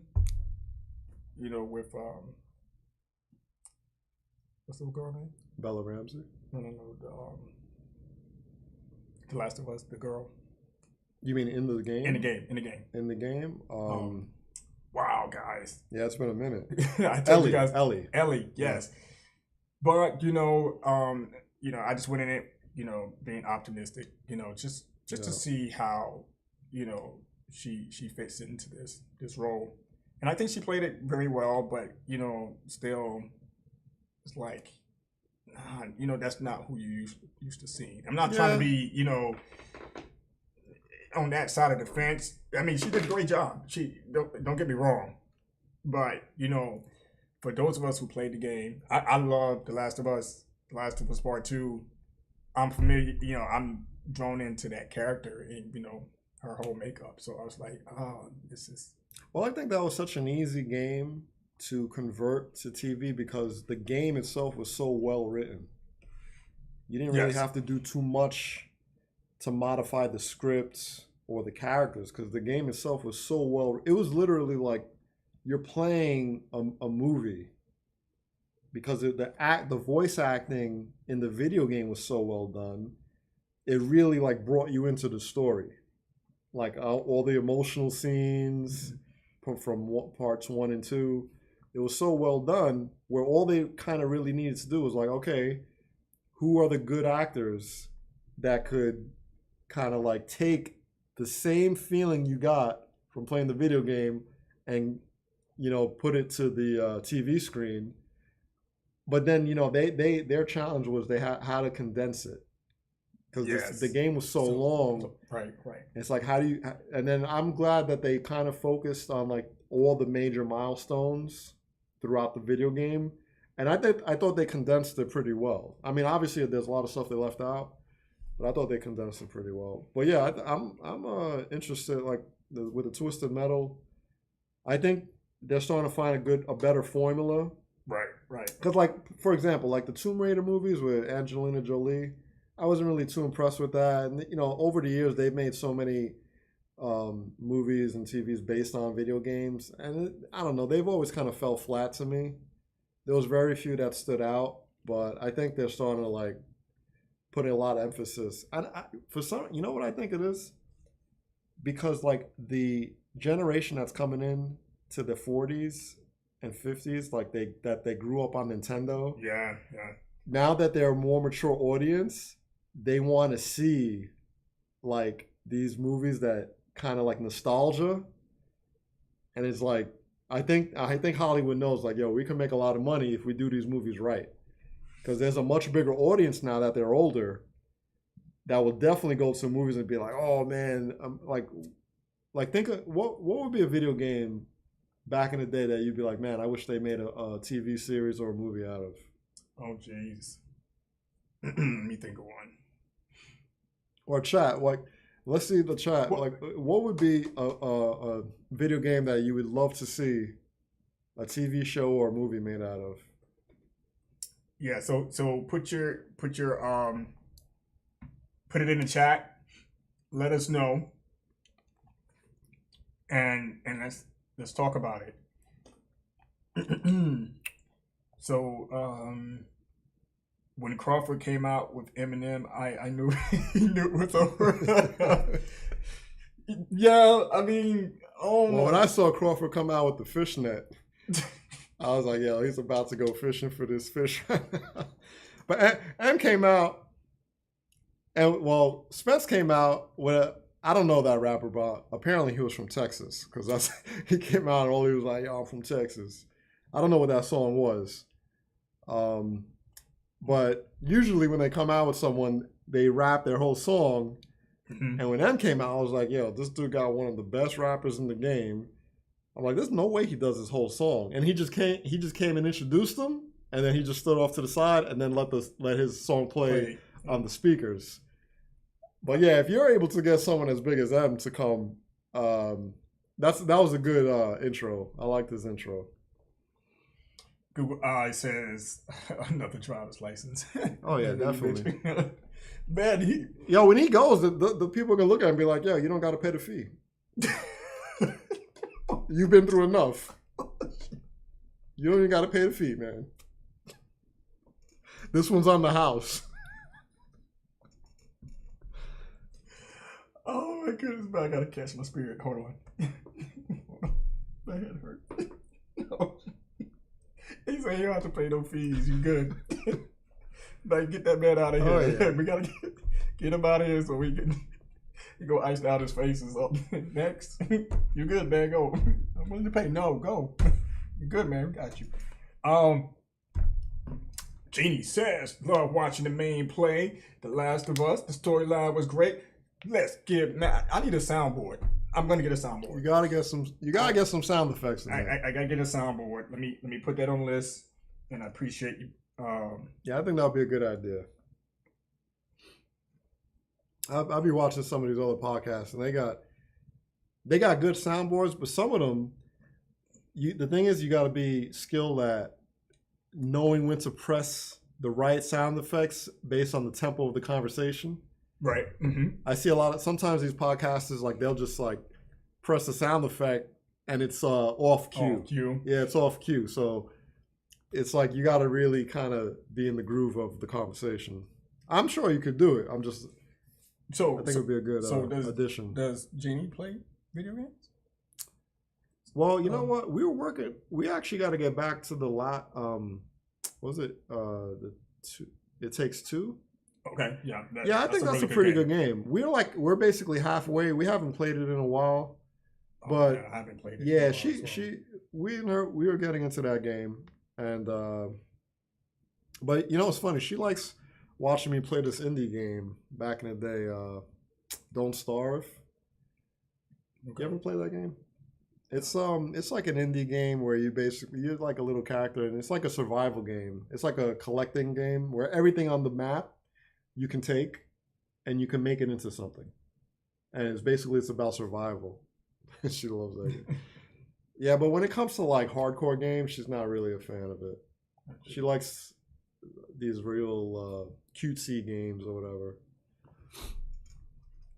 All right, hold on. So let me ask. Let me see if it comes over here.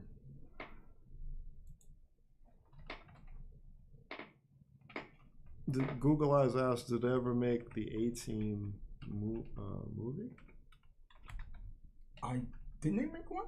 I mean, it started off as a TV show, and then they made a movie. Yeah, they did. They did make a movie. Yeah. But that was a video game, though, right? No, I don't think that was a video game.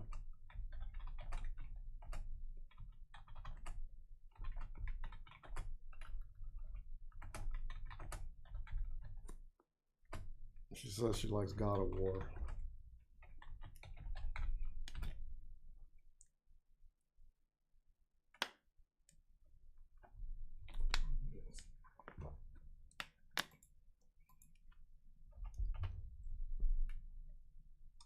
Yeah, I'll put that in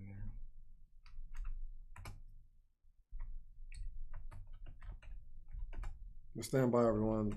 JK is placing an order for Domino's Pizza right now.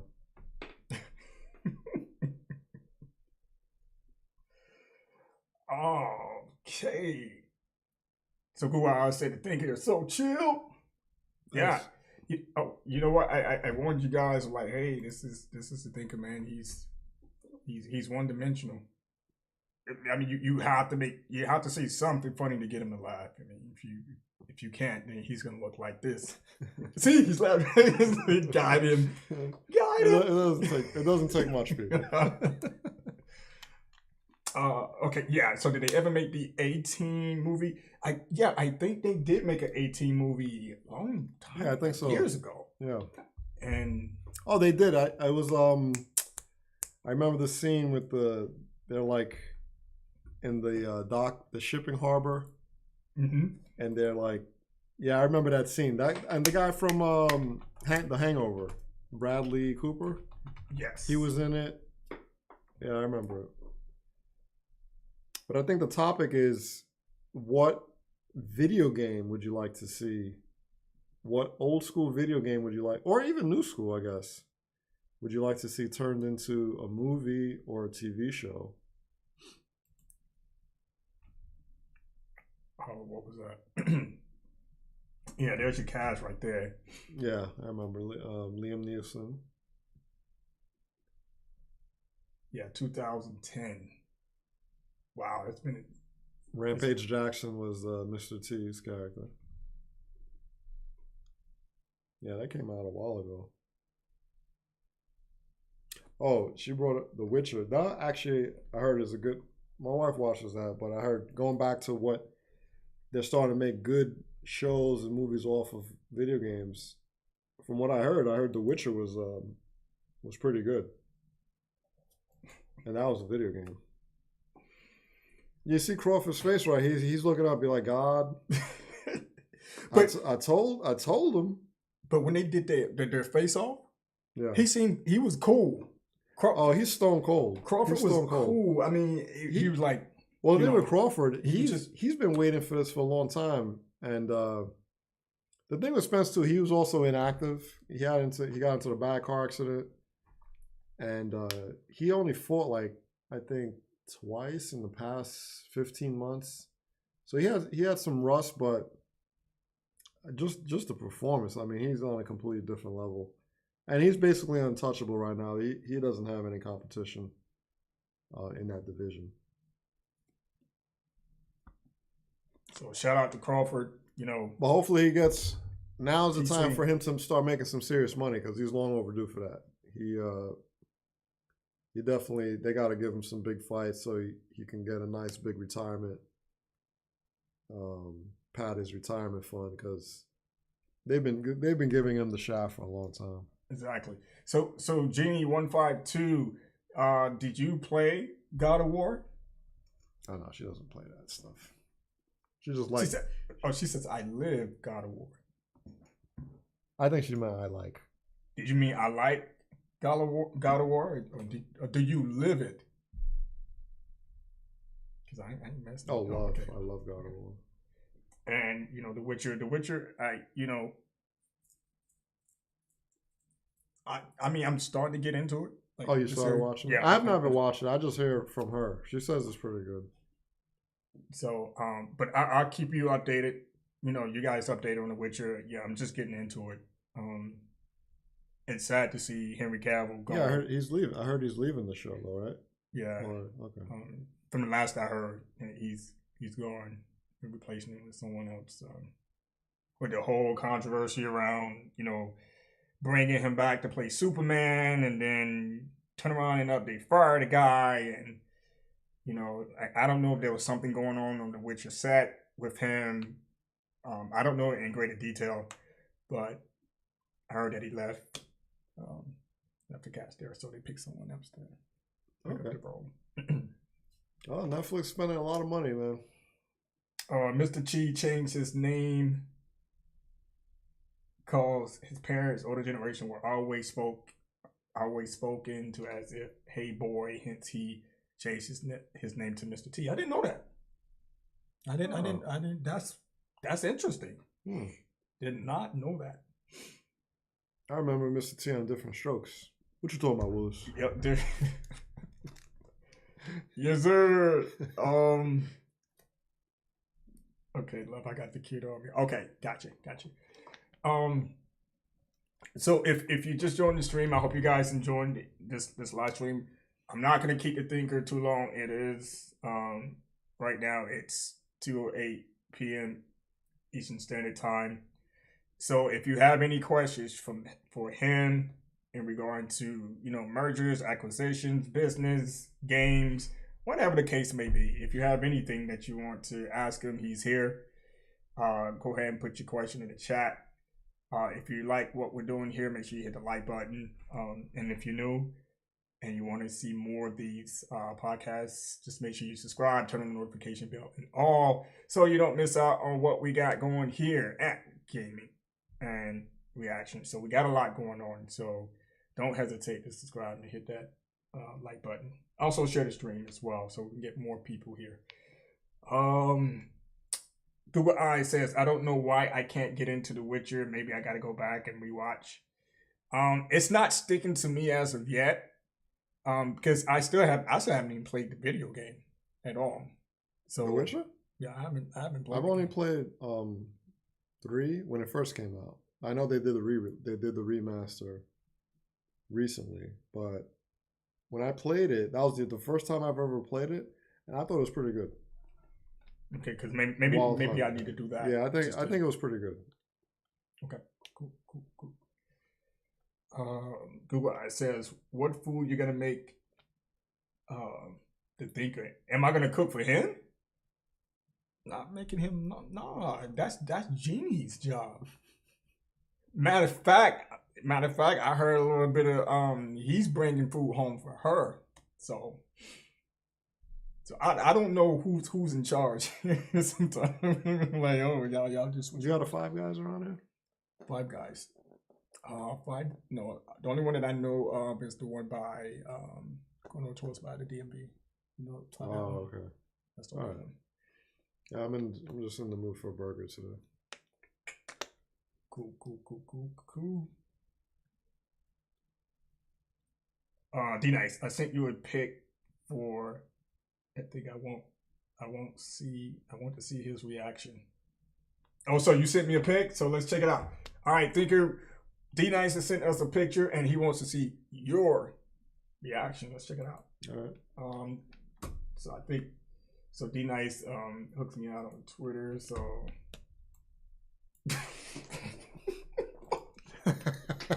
you know that's from right? That's from Martin. I remember that episode.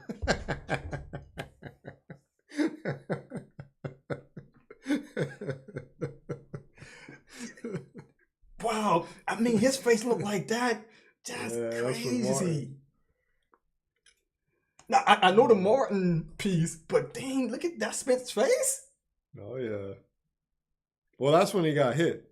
I mean, they do this. But still. No, the thing is that they got these super slow-mo cameras now, where it captures like the impact, and you see the skin waves and the moves. It's really crazy, like the frames per second.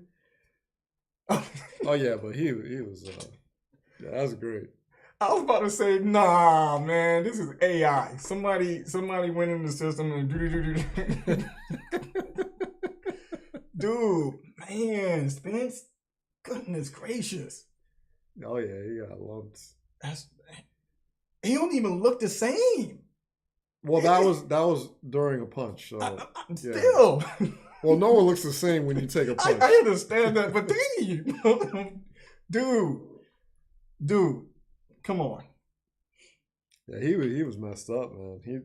Oh man. And the thing is too, Spence is an elite fighter, and to get beaten that badly is like I said, because he has the automatic rematch clause. Dude, when he opens up his phone and he starts seeing these memes. That's what I'm saying. It's gonna start hitting him. Like, I'm sure he's right now like icing his face and his family's around him, like, yo, you did your best or whatever. Yo, give it a few days. It hasn't even sunk in yet. Because think about it. You've been undefeated your whole career. You've been fighting champions. You've been beating champions. Got 3 belts. Coming in, calling the other guy, Crawford, saying, you've been ducking me. Oh, wow. And then the guy you've been saying that you've been ducking ends up being a freight train. And you can't even put a scratch on him. Crawford's face, if you go back to that picture at the end of the fight, Crawford's face was completely unscathed. Look at that. Completely unscathed. There's not a mark on him. So when your team comes back and says, look, there's money to be made. We could make more money doing the rematch. Right. But is that going to be enough money to pay for your medical bills? Because you may end up worse on the rematch than the first fight. Just imagine you have to take that money to pay for your medical bills. Like, yo. I'm telling you, man. Oh, the doctors are going to be like, yeah, let's get him a few tests on here. Oh, yeah. He's going to need a few cc's of Oh, definitely. this oh, yeah. That. he can afford it. Exactly. Sir, here's your bill. I'm like, damn, that's everything I made. Hey. Oh yeah. So, I mean, after a fight like this, it breaks a fighter psychologically. Like he could still compete at a world level, but Crawford literally just became his boogeyman. Crawford, that's his book, and that actually, anyone at the top level in that weight class, that's the boogeyman, because no one's gonna want to fight this guy. After seeing this performance over the other best fighter in the division, all the other fighters. There's a picture. They interviewed. I don't know if you know who Adrian Broner is. Yeah, I know. Okay, so they basically there was a reporter asking him after the fight because Adrian Broner was coming out saying, "Yo, my money's on Spence. I got Spence," and the guy was asking him, "Hey, AB, what'd you think about the fight?" He looked like he just saw a ghost. He's looking around like, "Oh man, I'm gonna have nightmares. I don't want to talk about this. Where's my teddy at?" Oh man, you know, I don't even feel bad. I don't feel bad. Nah, that's the name of the game, man. It's a dangerous sport. It's the only sport you don't play. You say I play basketball, I play football, I play baseball. You don't say I play boxing. This is a dangerous sport. That's the risks. And this is crazy. Yep, he looked the same way he came out. You know, probably a little swelling here and there, but that's much of nothing. No, he was pretty much untouched. I saw the whole fight. I saw the interviews. Oh my goodness! Yeah, just look at this, man.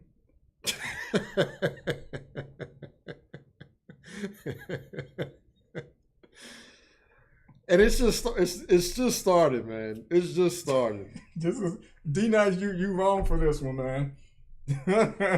I got to shout out to D-Nice, man. He be hooking us up, man. Right now, the best thing for Spence is just to be around people that support him. Stay away from social media because you're gonna have a bad day. You're gonna have a bad day. You better, the paper on the doorstep. You better throw that out before he sees it. You better turn off the internet connection.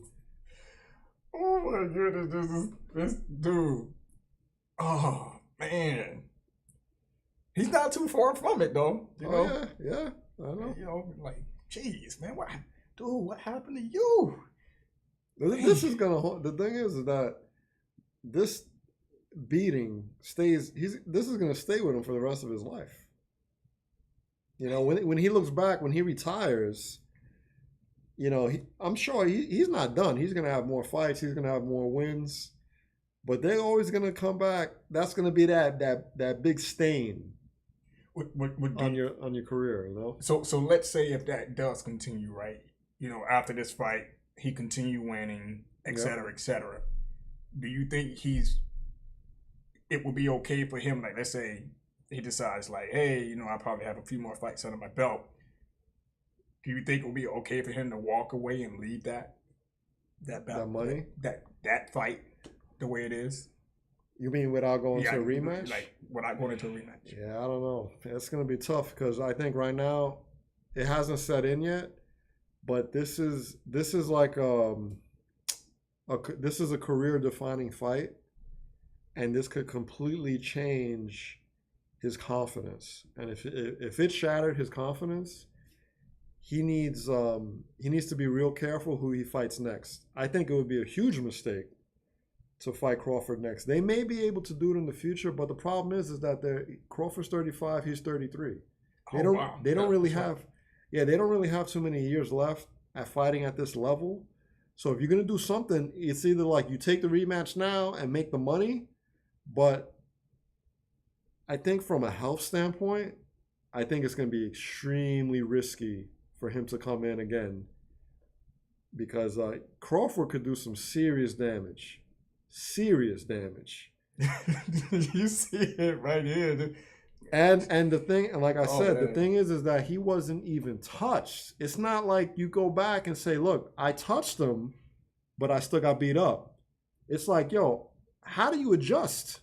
Everything you did wrong, everything you did was wrong. You got completely dominated. It wasn't like a good battle and then Crawford just kind of like ended up being a little bit better. you got completely destroyed. And that's why I asked the question earlier in the stream: did Spence win any rounds at all? He won. I think he won the first. I think he won the first round, and there may have been another early round. But basically, after round 3, Crawford just picked up the pace, and his timing and his counter shots. And that's the thing with Spence. Like, Spence never fought anyone at that level. He fought world class champions, but again, Crawford is he's a completely different animal. So what he was used to doing just wasn't working. Crawford's timing and his spacing too, that was really the key. The spacing and his jab was really Spence really didn't know what to do. He got demoralized as the fight went on. And as he was getting demoralized, Crawford just kept on putting more pressure on him. Right. So it's literally like a bear stepping on your neck. I mean, it's like, what else can you do at that point, you know? And Google Eyes, yes, I really believe that if there was going to be a rematch based on what transpired here, this would generate a lot of money. Oh, definitely. It would become like, oh snap, we're getting a rematch, man. Well, you know what? Fans are going to pay. See, this is the thing with the rematch because of the result of this first fight. On one side, you're going to have fans that want, like the Spence fans, that want to see a big comeback. Spence then wins, and then they can make a trilogy and make even more money. They want to see their fighter redeem himself, right? And basically, like, Crawford is now Goliath and Spence is now David. They want to see their guy David now come back and redeem himself and beat Goliath, and then have a third fight to be like, that's the definitive winner, right? The best 2 out of 3. And then you're gonna have the fans the casual fans that don't really know too much about boxing. They're waking up today, they heard about the fight, and they'd be like, God damn, this guy was supposed to be a world champion? And then you're gonna have the casual fans be like, wait a minute, he's taking a rematch? I want to see him get put on a stretcher. I want to see how much more damage he could do. I'm telling you, because fans are bloodthirsty when it comes to combat sports. So you're gonna have two, and then there's 3 people. And then there's gonna be the Crawford fans who knew he was gonna win, who are just gonna watch it again, just for the basically, like, their minds are gonna be like, oh, you want to go again? Let's do it again. But you may have some the numbers for the pay-per-view may even be higher for the rematch, just because it may get now casual fans to be like, oh damn, I missed this fight. Yo, I want to see what happens in the second fight. Is this guy going to be airlifted out? You never know. Oh my goodness, we got it. Jeannie, thank you. Falana, thank you to come over. Please allow this to continue. I need this guy here. If anyone else, you want to join us live, let's have a good time and have a discussion around this stuff. But this guy here, he's awesome, man. Thank you, Gina. I really appreciate that. I see D-Nice said, oh, I didn't see that. So Crawford called out Charlo. Charlo is at 154. He's the next weight up. I think Crawford is going to stay at the welterweight at 147 a little bit longer, make some defenses, milk it. And then maybe in a couple of years he'll move up. But I know Spence, he had to kind of cut weight. He had to be very careful of making this weight, because Spence is at the point where he's ready for 154 right now. So I think Crawford's going to stay in the welterweight for a little bit longer. But I think if Spence is smart, I think he may just go up to 154 and fight some of the lesser champions. But yeah, I mean, as far as the money, the only fight that makes sense financially is a rematch. But again, it's up to the fighters, and I'm sure his family's having a serious talk with him right now. Be like, look, you can make another $20 million, but are you going to be able to enjoy it? That's the problem, because you're getting massive concussions. Exactly. I was like, dude, look at his face. Is he gonna be in the right state of mind? That's what I'm saying. This is not. It's not a sport where you make your winnings and then it's an automatic enjoyment from it. You're taking a huge risk in how you make your money, because there's a lot of fighters that they've made a lot of money, but they can't even enjoy it because their brain is scrambled. Right.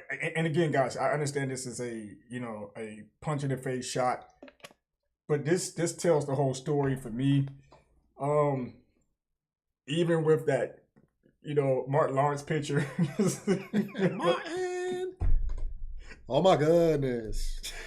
So if, I mean, just imagine if he woke up the next morning looking like that.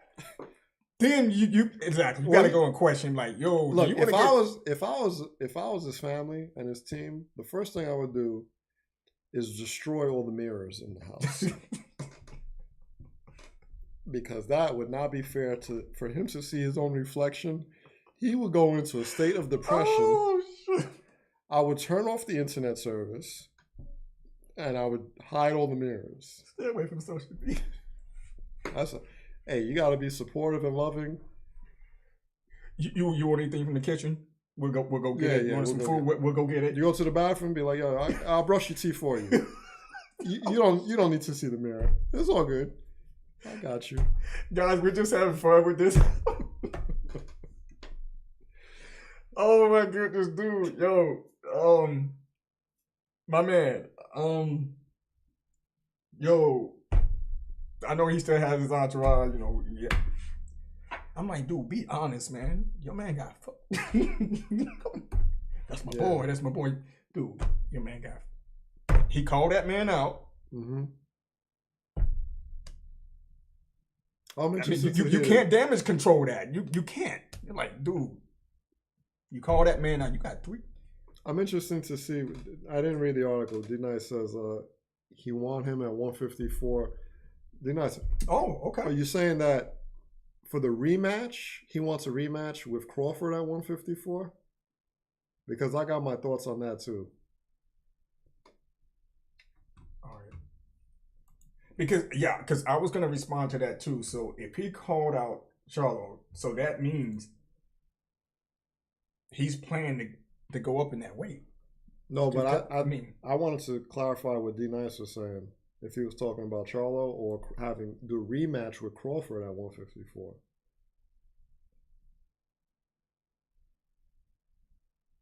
Oh.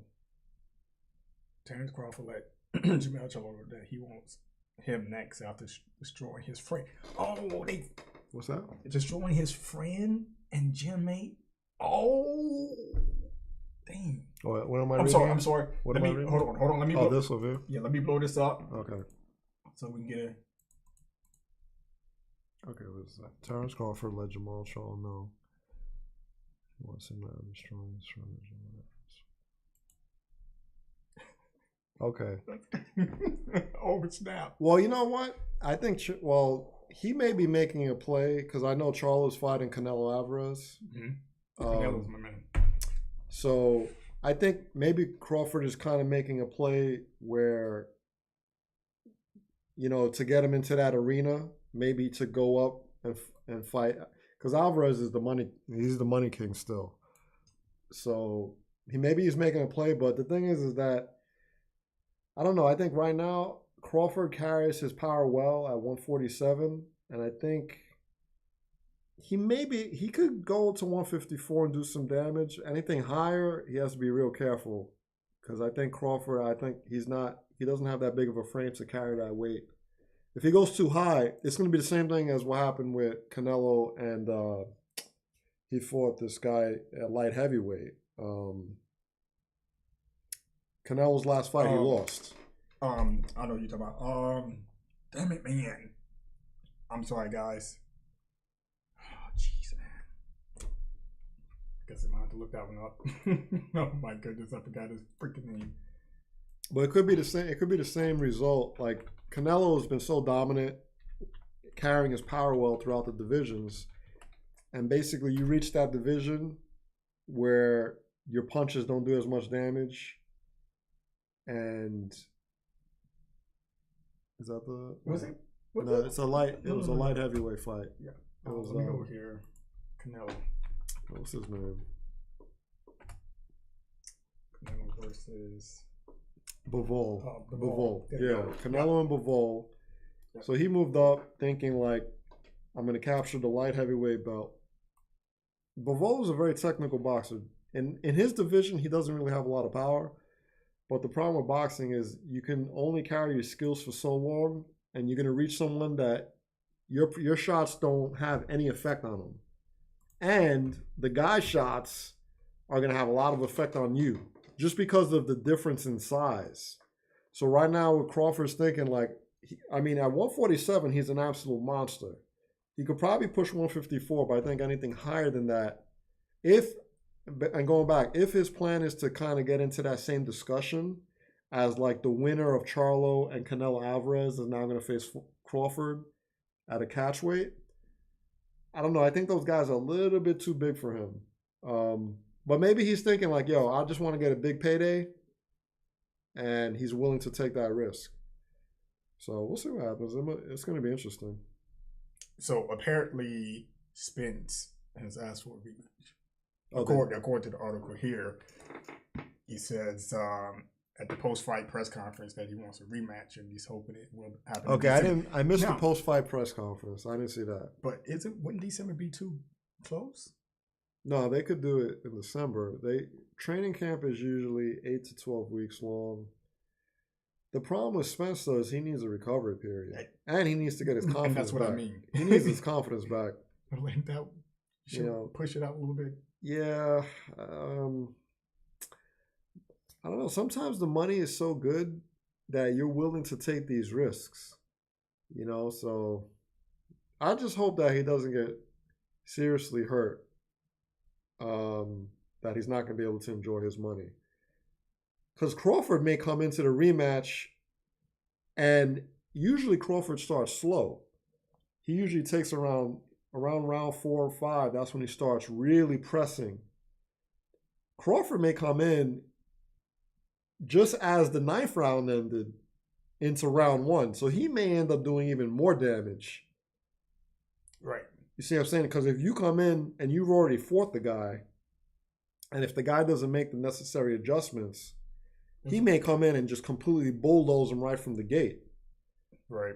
So there's always a risk, in taking these rematches, especially when you got beaten so badly. So, Spence is still world class, but a fight like this really, really affects their confidence and just their mindset. And the thing is that once your mindset is shattered, like in any combat sport, you've already lost. You could be in the best shape of your life. You could have the greatest training camp. But if your mind is not right, you're done. You're absolutely done. So Spence could be talked out of forcing a rematch by the PBC because they got to know the fight with Crawford wasn't competitive enough for a second fight. But geez. No, I think there's still money. I think, yeah, I don't think they would do that. Nah, because I think once they run the numbers, exactly. Once you get like the public interest, like if people are like, yo, we still want to see it. Even though we probably know that he's probably going to get his ass beat again, we still want to see it because people want to see blood and guts and gore. It's just a form of entertainment. That's what it is. Absolutely. And they're still technically the best fighters in that division. It's like, how do you just beat Spence and then fight a lesser ranked welterweight? Like, look what you just did to the second best guy in the division. You think the 3rd, 4th, 5th best is going to have any chance? Chance at all. Really? They're going to have a surgical team on standby, those guys come in. They're going to be like, did you see what he did to Spence? And you're going to go in? What do you think is going to happen? So is that what their team's going to be saying to the fighter? Like, yo, you need to rethink this. You saw Adrian Broner's reaction when they interviewed him. He's like, hey, AB, what do you think of the fight? He's like, oh, no, I'm reconsidering coming back to the sport. It's like all these fighters, they're probably talking to each other, be like, yeah, we got no shot. Already? We got no shot. Be like, all right, we'll fight each other, but we're not fighting this guy. Like, nah, we're gonna stay over here in our lane. Crawford's in a completely different level right now. Oh my God. And I've seen all Crawford's fights. I've seen every single one of them. He is so precise with his timing and his counterpunching. And the reason why he's so dangerous too is not that he's ambidextrous, but he purposely trains his left to be as strong as his right. And he can switch between orthodox and southpaw on the fly.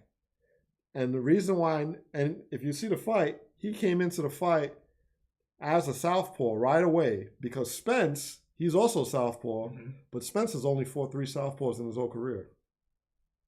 So to have that ability, Crawford is already a league above everyone else because most fighters are orthodox. Most fighters have their power in their right hand.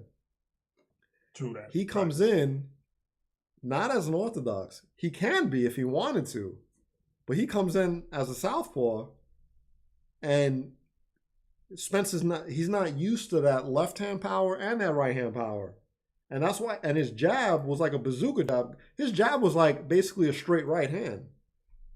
Yeah, when I saw that during the highlight, I was like, did he just hit him with 2 jabs? Oh yeah. He was like bop, and then like bop, and my man went down. I was like, whoa. His head What snapped. the hell? His head snapped so far back, he was looking at his own butt crack. Tell you, man. And it's crazy. So we're gonna watch that again real quick because this was freaking insane. So to show you what I'm talking about. Someone's O has got to go. Because when he hit him with the left and then he hit him with the right. You talking about the first knockdown? I knocked him down. Yeah, it was the first knockdown. I was like, that happened in. Those are 2 jabs. I think that was in round 3. I think I want to say. Look at his face now. I'm sorry, guys, but yo, he looked like he tired of something. Like, that's the fighter formerly known as Errol Spence. In this super fight, landing a hard one to the sensation. See that right there. Well, and they're gonna slow it down. Well, that was more of like an off balance, but just the fact he was off balance, but that power, that jab was insane. Exactly. Minus 550, late in round 3. Crawford slips the right from Spence, lands a clean cross. Luke Thomas scored through 3 rounds. And he, if you notice his face, he's completely calm the whole fight. The build up to the fight, completely calm. Stiff jab that nearly dropped Spence again. As the fight went on, Spence's, Spence's face. 59-54. Live odds There's another one in the corner. If you notice, putting on a clinic, he was dude, they called the doctor early in the fight. I don't know if you saw that. They had the ringside physician come over at the start of round 3, very early, and take a look at Spence because he saw something wasn't right. I mean, and that just goes to show you the power of Crawford and the accuracy. The accuracy was unbelievable. And the final minute of round 9, it is over. Crawford unloading on Spence eventually. Oh my goodness. And good job for the referee because he could have seriously, the thing is he was standing up, he didn't fall down, which would have had a mandatory count. That's the most dangerous thing is when the ropes are keeping you up, but you're defenseless. You can get hit with a career-ending fight, a career-ending shot. I've seen it happen many times in boxing history. You can get hit with a shot when you're completely defenseless, just standing on the ropes. You basically are gonna. I've seen fighters never able to fight again, just from one shot. I mean, the accumulation of punches, but when you're completely like getting, you're looking like one of those bobbleheads. The referee has to come in. The referee comes in and basically saves the guy's life at that point. So even though Spence had this reaction, like, why are you stopping the fight? Be like, dude, are you looking at what I'm looking at? If you can see yourself, you would have been stopped this fight. He probably saw himself like, oh, okay. Yeah, no, he went back. But I don't know. Maybe his team is like, you don't want to watch this fight right now. They telling him not to turn off the TV, man. Yeah, stay away from all forms of social media, everything, man. It ain't good. It ain't good. You gonna need therapy after this, man. Oh yeah. Oh no, don't do it, man. I'm telling you, don't. Shoot, man. Yeah, I know he got a service support animal already. Yeah, just waiting for him. I'm gonna put that man on suicide watch. Oh yeah. Like stop. Okay, man. Google Eyes says, but waivers calculation as a person with that skill gets. Dude, look, you saw what I saw, right? And I know you're reading. Go ahead. You guys saw what I saw. I don't know if those are power punches, but to me, it looked like Crawford was throwing jabs. I'm pretty sure he threw some power punches throughout the match, but his punches looked like they were jabs. Like they were like power jabs or something. Because power punch, I mean, you're like in it, right? It looked like he was like bop bop. I mean, how do you go down from like? Well, again, that first knockdown was kind of a flash knockdown. That was more he was off balance. It was kind of like he hit him in such a way where he was off balance, where it didn't take much force to kind of like just get you off balance and just knock you down. Yeah, you could tell it wasn't a shot that really hurt him. But how long did it take him to get back up? Oh, he got up right away. He got up right away. Yeah, he got up right away. He got up right away. I wish Steve Willis. I'm sorry, Google said it's all about the payday in this sport. Money. I wish Steve Willis was the referee. Oh yeah, she's referencing this guy. He's very animated with his reactions. Okay. Yeah. If you get hit right, bro, it doesn't take much. There you go. You're right. Yeah, I mean, you're right. I mean, that's where the money is. I think the rematch, unless he's positioning himself to try to get into the Alvarez discussion, because Alvarez doesn't really have that many years left too. Are you talking about Spence? Well, both of them. Yeah. You know, maybe because the thing is, Alvarez is still the money king, but maybe after this fight, things could shift a little bit. You know, but the problem is that they're 35 and 33. Like they I hate to see this. That's why I really hate how boxing has developed over the past 30 years. Like the best don't fight the best right away. They got 4 belts. It's absolutely ridiculous what's going on now. But you know what? It's been a long time coming for someone like Crawford. He should have been made millions and millions earlier in his career. Yeah. So now maybe he's just thinking like, hey, look, this is my payday. Like I've been waiting for so long. But the problem is now is like, who's gonna want to fight me after such a dominant performance? Right. People may be scared of him. Because the thing is that the big money fights, they have to be bigger. They got to be big draws. Like if Crawford goes on to fight anyone else in the welterweight division, it's not going to bring a significant amount of money. Because no one else is really a draw. Right. So maybe now they're eyeing like, hey, you know what? Is it worth the risk to go up to the 154? Because Canelo also, I don't think Canelo can make 154 again. I think the lowest he can go is now 160. Just because as you get older, it's harder to get down in weight. Right. You know, so imagine asking someone like Crawford to be like, oh, you want to fight Canelo, you got to go to 160. That's a big jump. The thing in boxing, people don't realize, you just think, oh, that's a 13-pound difference. Weight classes exist for a reason. Weight classes are divided into there's only a 7-pound difference. Okay. When you're in boxing or in any combat sport, those 7 pounds make such a huge difference. There's some people that rehydrate, they come in 10, 15, sometimes even 20 pounds heavier than at the weigh-in. You know, and each pound heavier is just an extra edge you have on your power shots. And that can make all the difference. You know, that's a huge jump, you know. So I don't know if Crawford has that frame, but maybe he's willing to take the risk to go up to 154, 160, and hopefully get a shot with Canelo. But I think Canelo's just way too big for Crawford. He's way too big for Crawford. I think that wouldn't be smart. So maybe, Charlos, they're the ones that reign the junior welterweight, which is 154, or super welterweight, depending on what belt you're talking about. But at 154, they're not going to make as much money though. So I don't know. I think they're kind of in their twilight years of their career. It's a shame that it happened so late.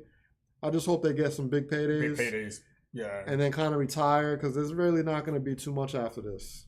You know, there's no one else really left to fight in that weight class. Gotcha. So It makes sense. yeah. It makes sense. If you hit Mr. Snowcone, welcome to the discussion, man. Thank you for joining. Mr. Snowcone said Judge Mills Lane was the best referee of all time. Let's get it on. If you remember. Yes. I've been watching boxing since I was 5 years old. I know a lot. Yes. I remember he had his own judge show. He had his own court show, right? Man, that takes it way back, man. But thanks for joining the discussion, man. D Knight says Wilder versus Josh. That's the fight I want to see. That's heavyweight, right? Yeah, that's a heavyweight That's fight. heavyweight? Yeah. Who did Wilder fight last? I forgot his name. What's the big You're talking about Russian guy, white guy? Tyson Fury? Tyson Fury, right? They had like several fights. Because I'm not big on they that. had 3, but I'm not. yeah, big on that. Wilder can't compete at. He was after their first fight when they fought, and basically Tyson Deontay Wilder really is kind of like a one-trick pony. He kind of only has a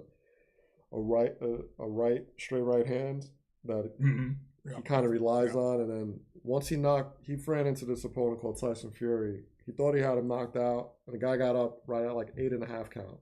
Like he kind of did the Undertaker, you know, just boom, just rolled up. The referee's like 1, 2. He's like boom, and you know Wilder's face is like. And ever since that fight, he wasn't right in the mind because what has given you all your success up until that point didn't work, and because you don't have another tool in your toolbox. Ever since that fight, he wasn't really right in the mind, and then he lost the other fights. So yeah, psychologically, he's a little broken right now. He still competes at that level, but he can't beat Tyson Fury, and that's really the only guy to beat in the heavyweight division. And and just like I shared before, I'm not really big on the heavyweight fights anymore. I left that a long time ago, so I watch these guys here. Mr. Snowcone says, I want to see Dana White box Joe Rogan. Dana White and Joe Rogan. Dana White and Joe Rogan. Would you pay for that, Mr. Snowcone? I wouldn't. I wouldn't pay for that. I'll just wait till it come on YouTube. No, I think the fight. But those two guys. I think there was some rumor. The fight to be made is what was it Elon Musk? Elon Musk and Zuckerberg. Zuckerberg. Yeah, I don't know. I'm a little. I'm on the fence on that. If I would even drop a penny to watch that fight, it's the alien versus the robot. Yes, alien versus robot. Here we go, man. And if anyone knows, is there some congruent validity to that? Is that really gonna happen? I saw some memes about it. I wasn't too sure if it was actual seriousness. Yeah, I don't know how serious that is, but if you guys know if that's something that's really, really gonna happen, then I'm like, okay, well, let's see. What are they fighting for? I mean, for the most dominant, who has the better social media platform or something? I mean, let us know. Let us know if you guys know. Google Eye says it's like Lewis versus Tyson. Tyson was 85 to 90% of his former self, and stopped ducking and diving and basically stopped moving. That's after must be 500 plus hours of watching his fight since the beginning. Man, Tyson was a beast back then, man. Oh, in his prime, he was unstoppable in his prime. I mean, jeez, man. And the way, I watch some of his fights on YouTube as well. Yeah. And I know he sometimes he would just allow himself to get hit. And it doesn't even faze him. I mean, these big guys would just hit him and he was like, and then knock them out like, damn. Mm-hmm. I'm like, Tyson, you don't have a headache after that punch? Like, shoot, but Tyson was a beast. So, and didn't Tyson show up? Didn't Tyson do a video and he showed up on Holyfield's porch and to return his ear or something? I thought I saw something like that. I didn't hear about that. I don't know. I don't know where I saw that, but I'm gonna see if I can find that. But I thought Tyson showed up on his porch and like, hey, here's your ear. I'm sorry. Tyson, here's your ear. I'm sorry about that whole thing, man. He showed up with the Verizon man. Be like, can you hear me now? Oh, that's wrong. That would be so wrong, man. Holyfield wouldn't be laughing at that. He'd be like, that's messed up, man. Google says, no joke, I watched so much, I got hooked. Literally watched everything 2 to 4 times over. It's sad, really. Hey, yeah, I mean, there's nothing. Hey, no judgment passed there, man. Dude, Tyson. Sometimes I went back and we watched Tyson's. As a matter of fact, I have his DVD. Tyson's all his matches. Shoot, I had that DVD since Cali. No. It was Oki. It was Oki because I got it out on Camp Foster at the the big PX. Yeah. Yeah. Yeah, I mean, the thing going back to like, can you enjoy your money? Is if you hear like someone like Holyfield, one of the greatest fighters of all time, his speech, like he's not all there. He's like he slurs his words, so that definitely takes a toll. Like you sacrifice greatness. Sometimes you get into these fights where you don't know what the long-term effects are. Yeah. A fight like this, I'm telling you, people are looking. If people care about him, they're talking to Spence. And they'd be like, yo, you sure you want to take this fight again? Because this dude is another animal.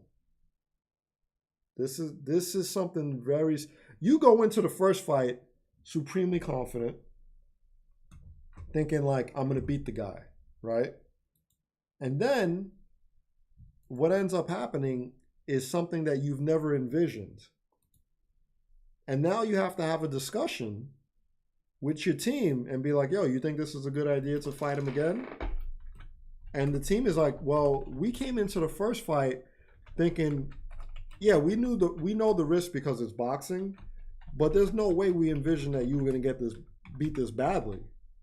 So now you come into the second fight, now you have evidence of the risk involved. How do you have that conversation now? How do you tell your fighter, like, look, you can make another millions of dollars, but we know this guy can seriously hurt you. Yes. Because you come into the first fight thinking like, yo, I know he's another elite fighter, and there's always that risk, but there's no way you envision you get beat that badly. And there's no way envision that you don't even put a mark on the other guy. So now you go back to the drawing board, and now you're like, yo, it's always a risk, no matter who you fight. But now you have solid proof that this guy can literally mess the rest of your career up. Absolutely. That's a serious discussion to be had. You don't go in and be like, yeah, I just want the money. Be like, would you like a complimentary wheelchair while you're at it too?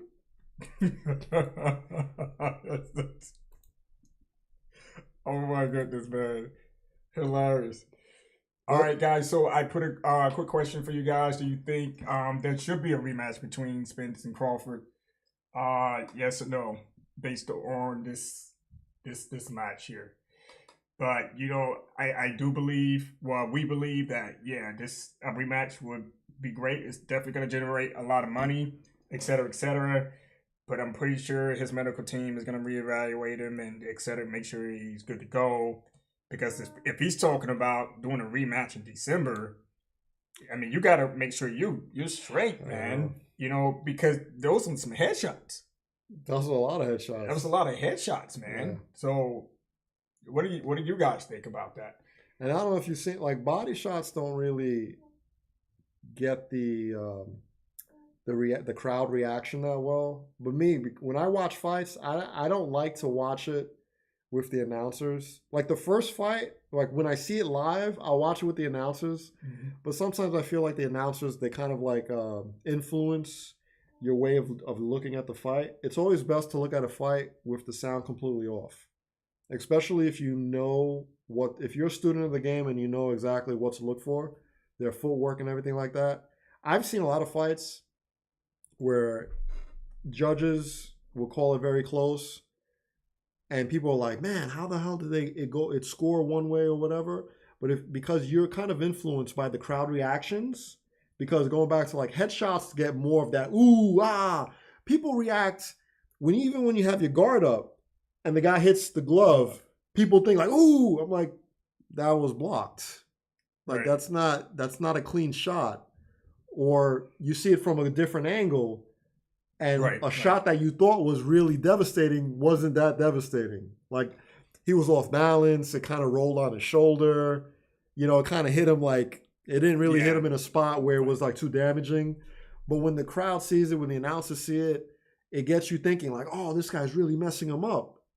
But if you listen to it and you understand what to look for with the sound off, it's very easy to see who's actually controlling the fight, dominating the fight. When it comes to body shots, those are so damaging. And Crawford's body shots in this fight, if you watch it again without the sound, his body shots were like he was taking a sledgehammer to his ribcage. I'm sure not only, does he have to deal with the lumps on like the visual reminder, but I guarantee you Spencer's pissing blood right now. He is pissing blood because those kidney shots, all those abdomen shots, oh yeah, that you're pissing blood after that. Man. And he's vicious with especially the left to the body too. Crawford is he's very focused, so I mean, like again, his team has to have a serious talk with him if they want to do it for the money, but there's a big risk. Because one thing I can say is Crawford is not going to get worse.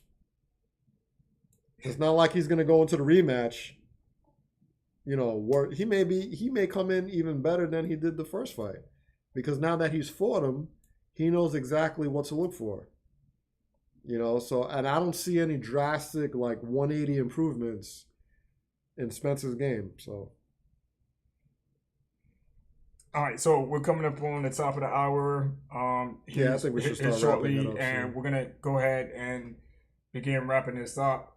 And so we're just gonna go through the chat one more time. Google Oz said that's what Tyson said all those years ago. These belts mean nothing, and he threw them. And he basically said it's family that matters, not all this hype crap. Yeah, I did see several interviews with Mike Tyson.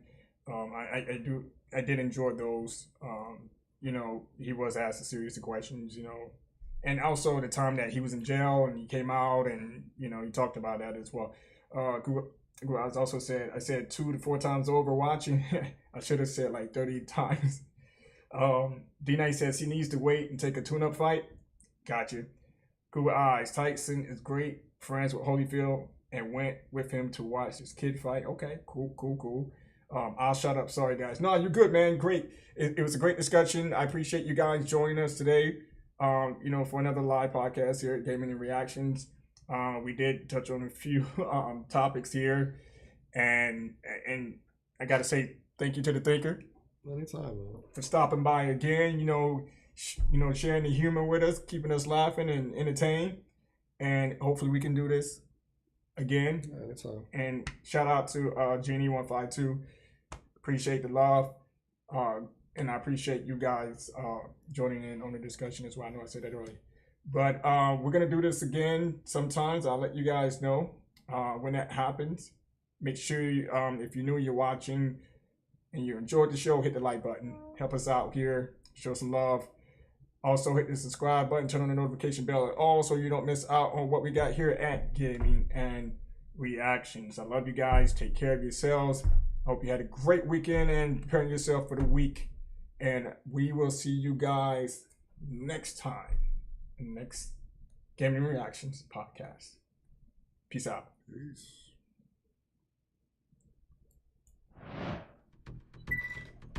Who is Google?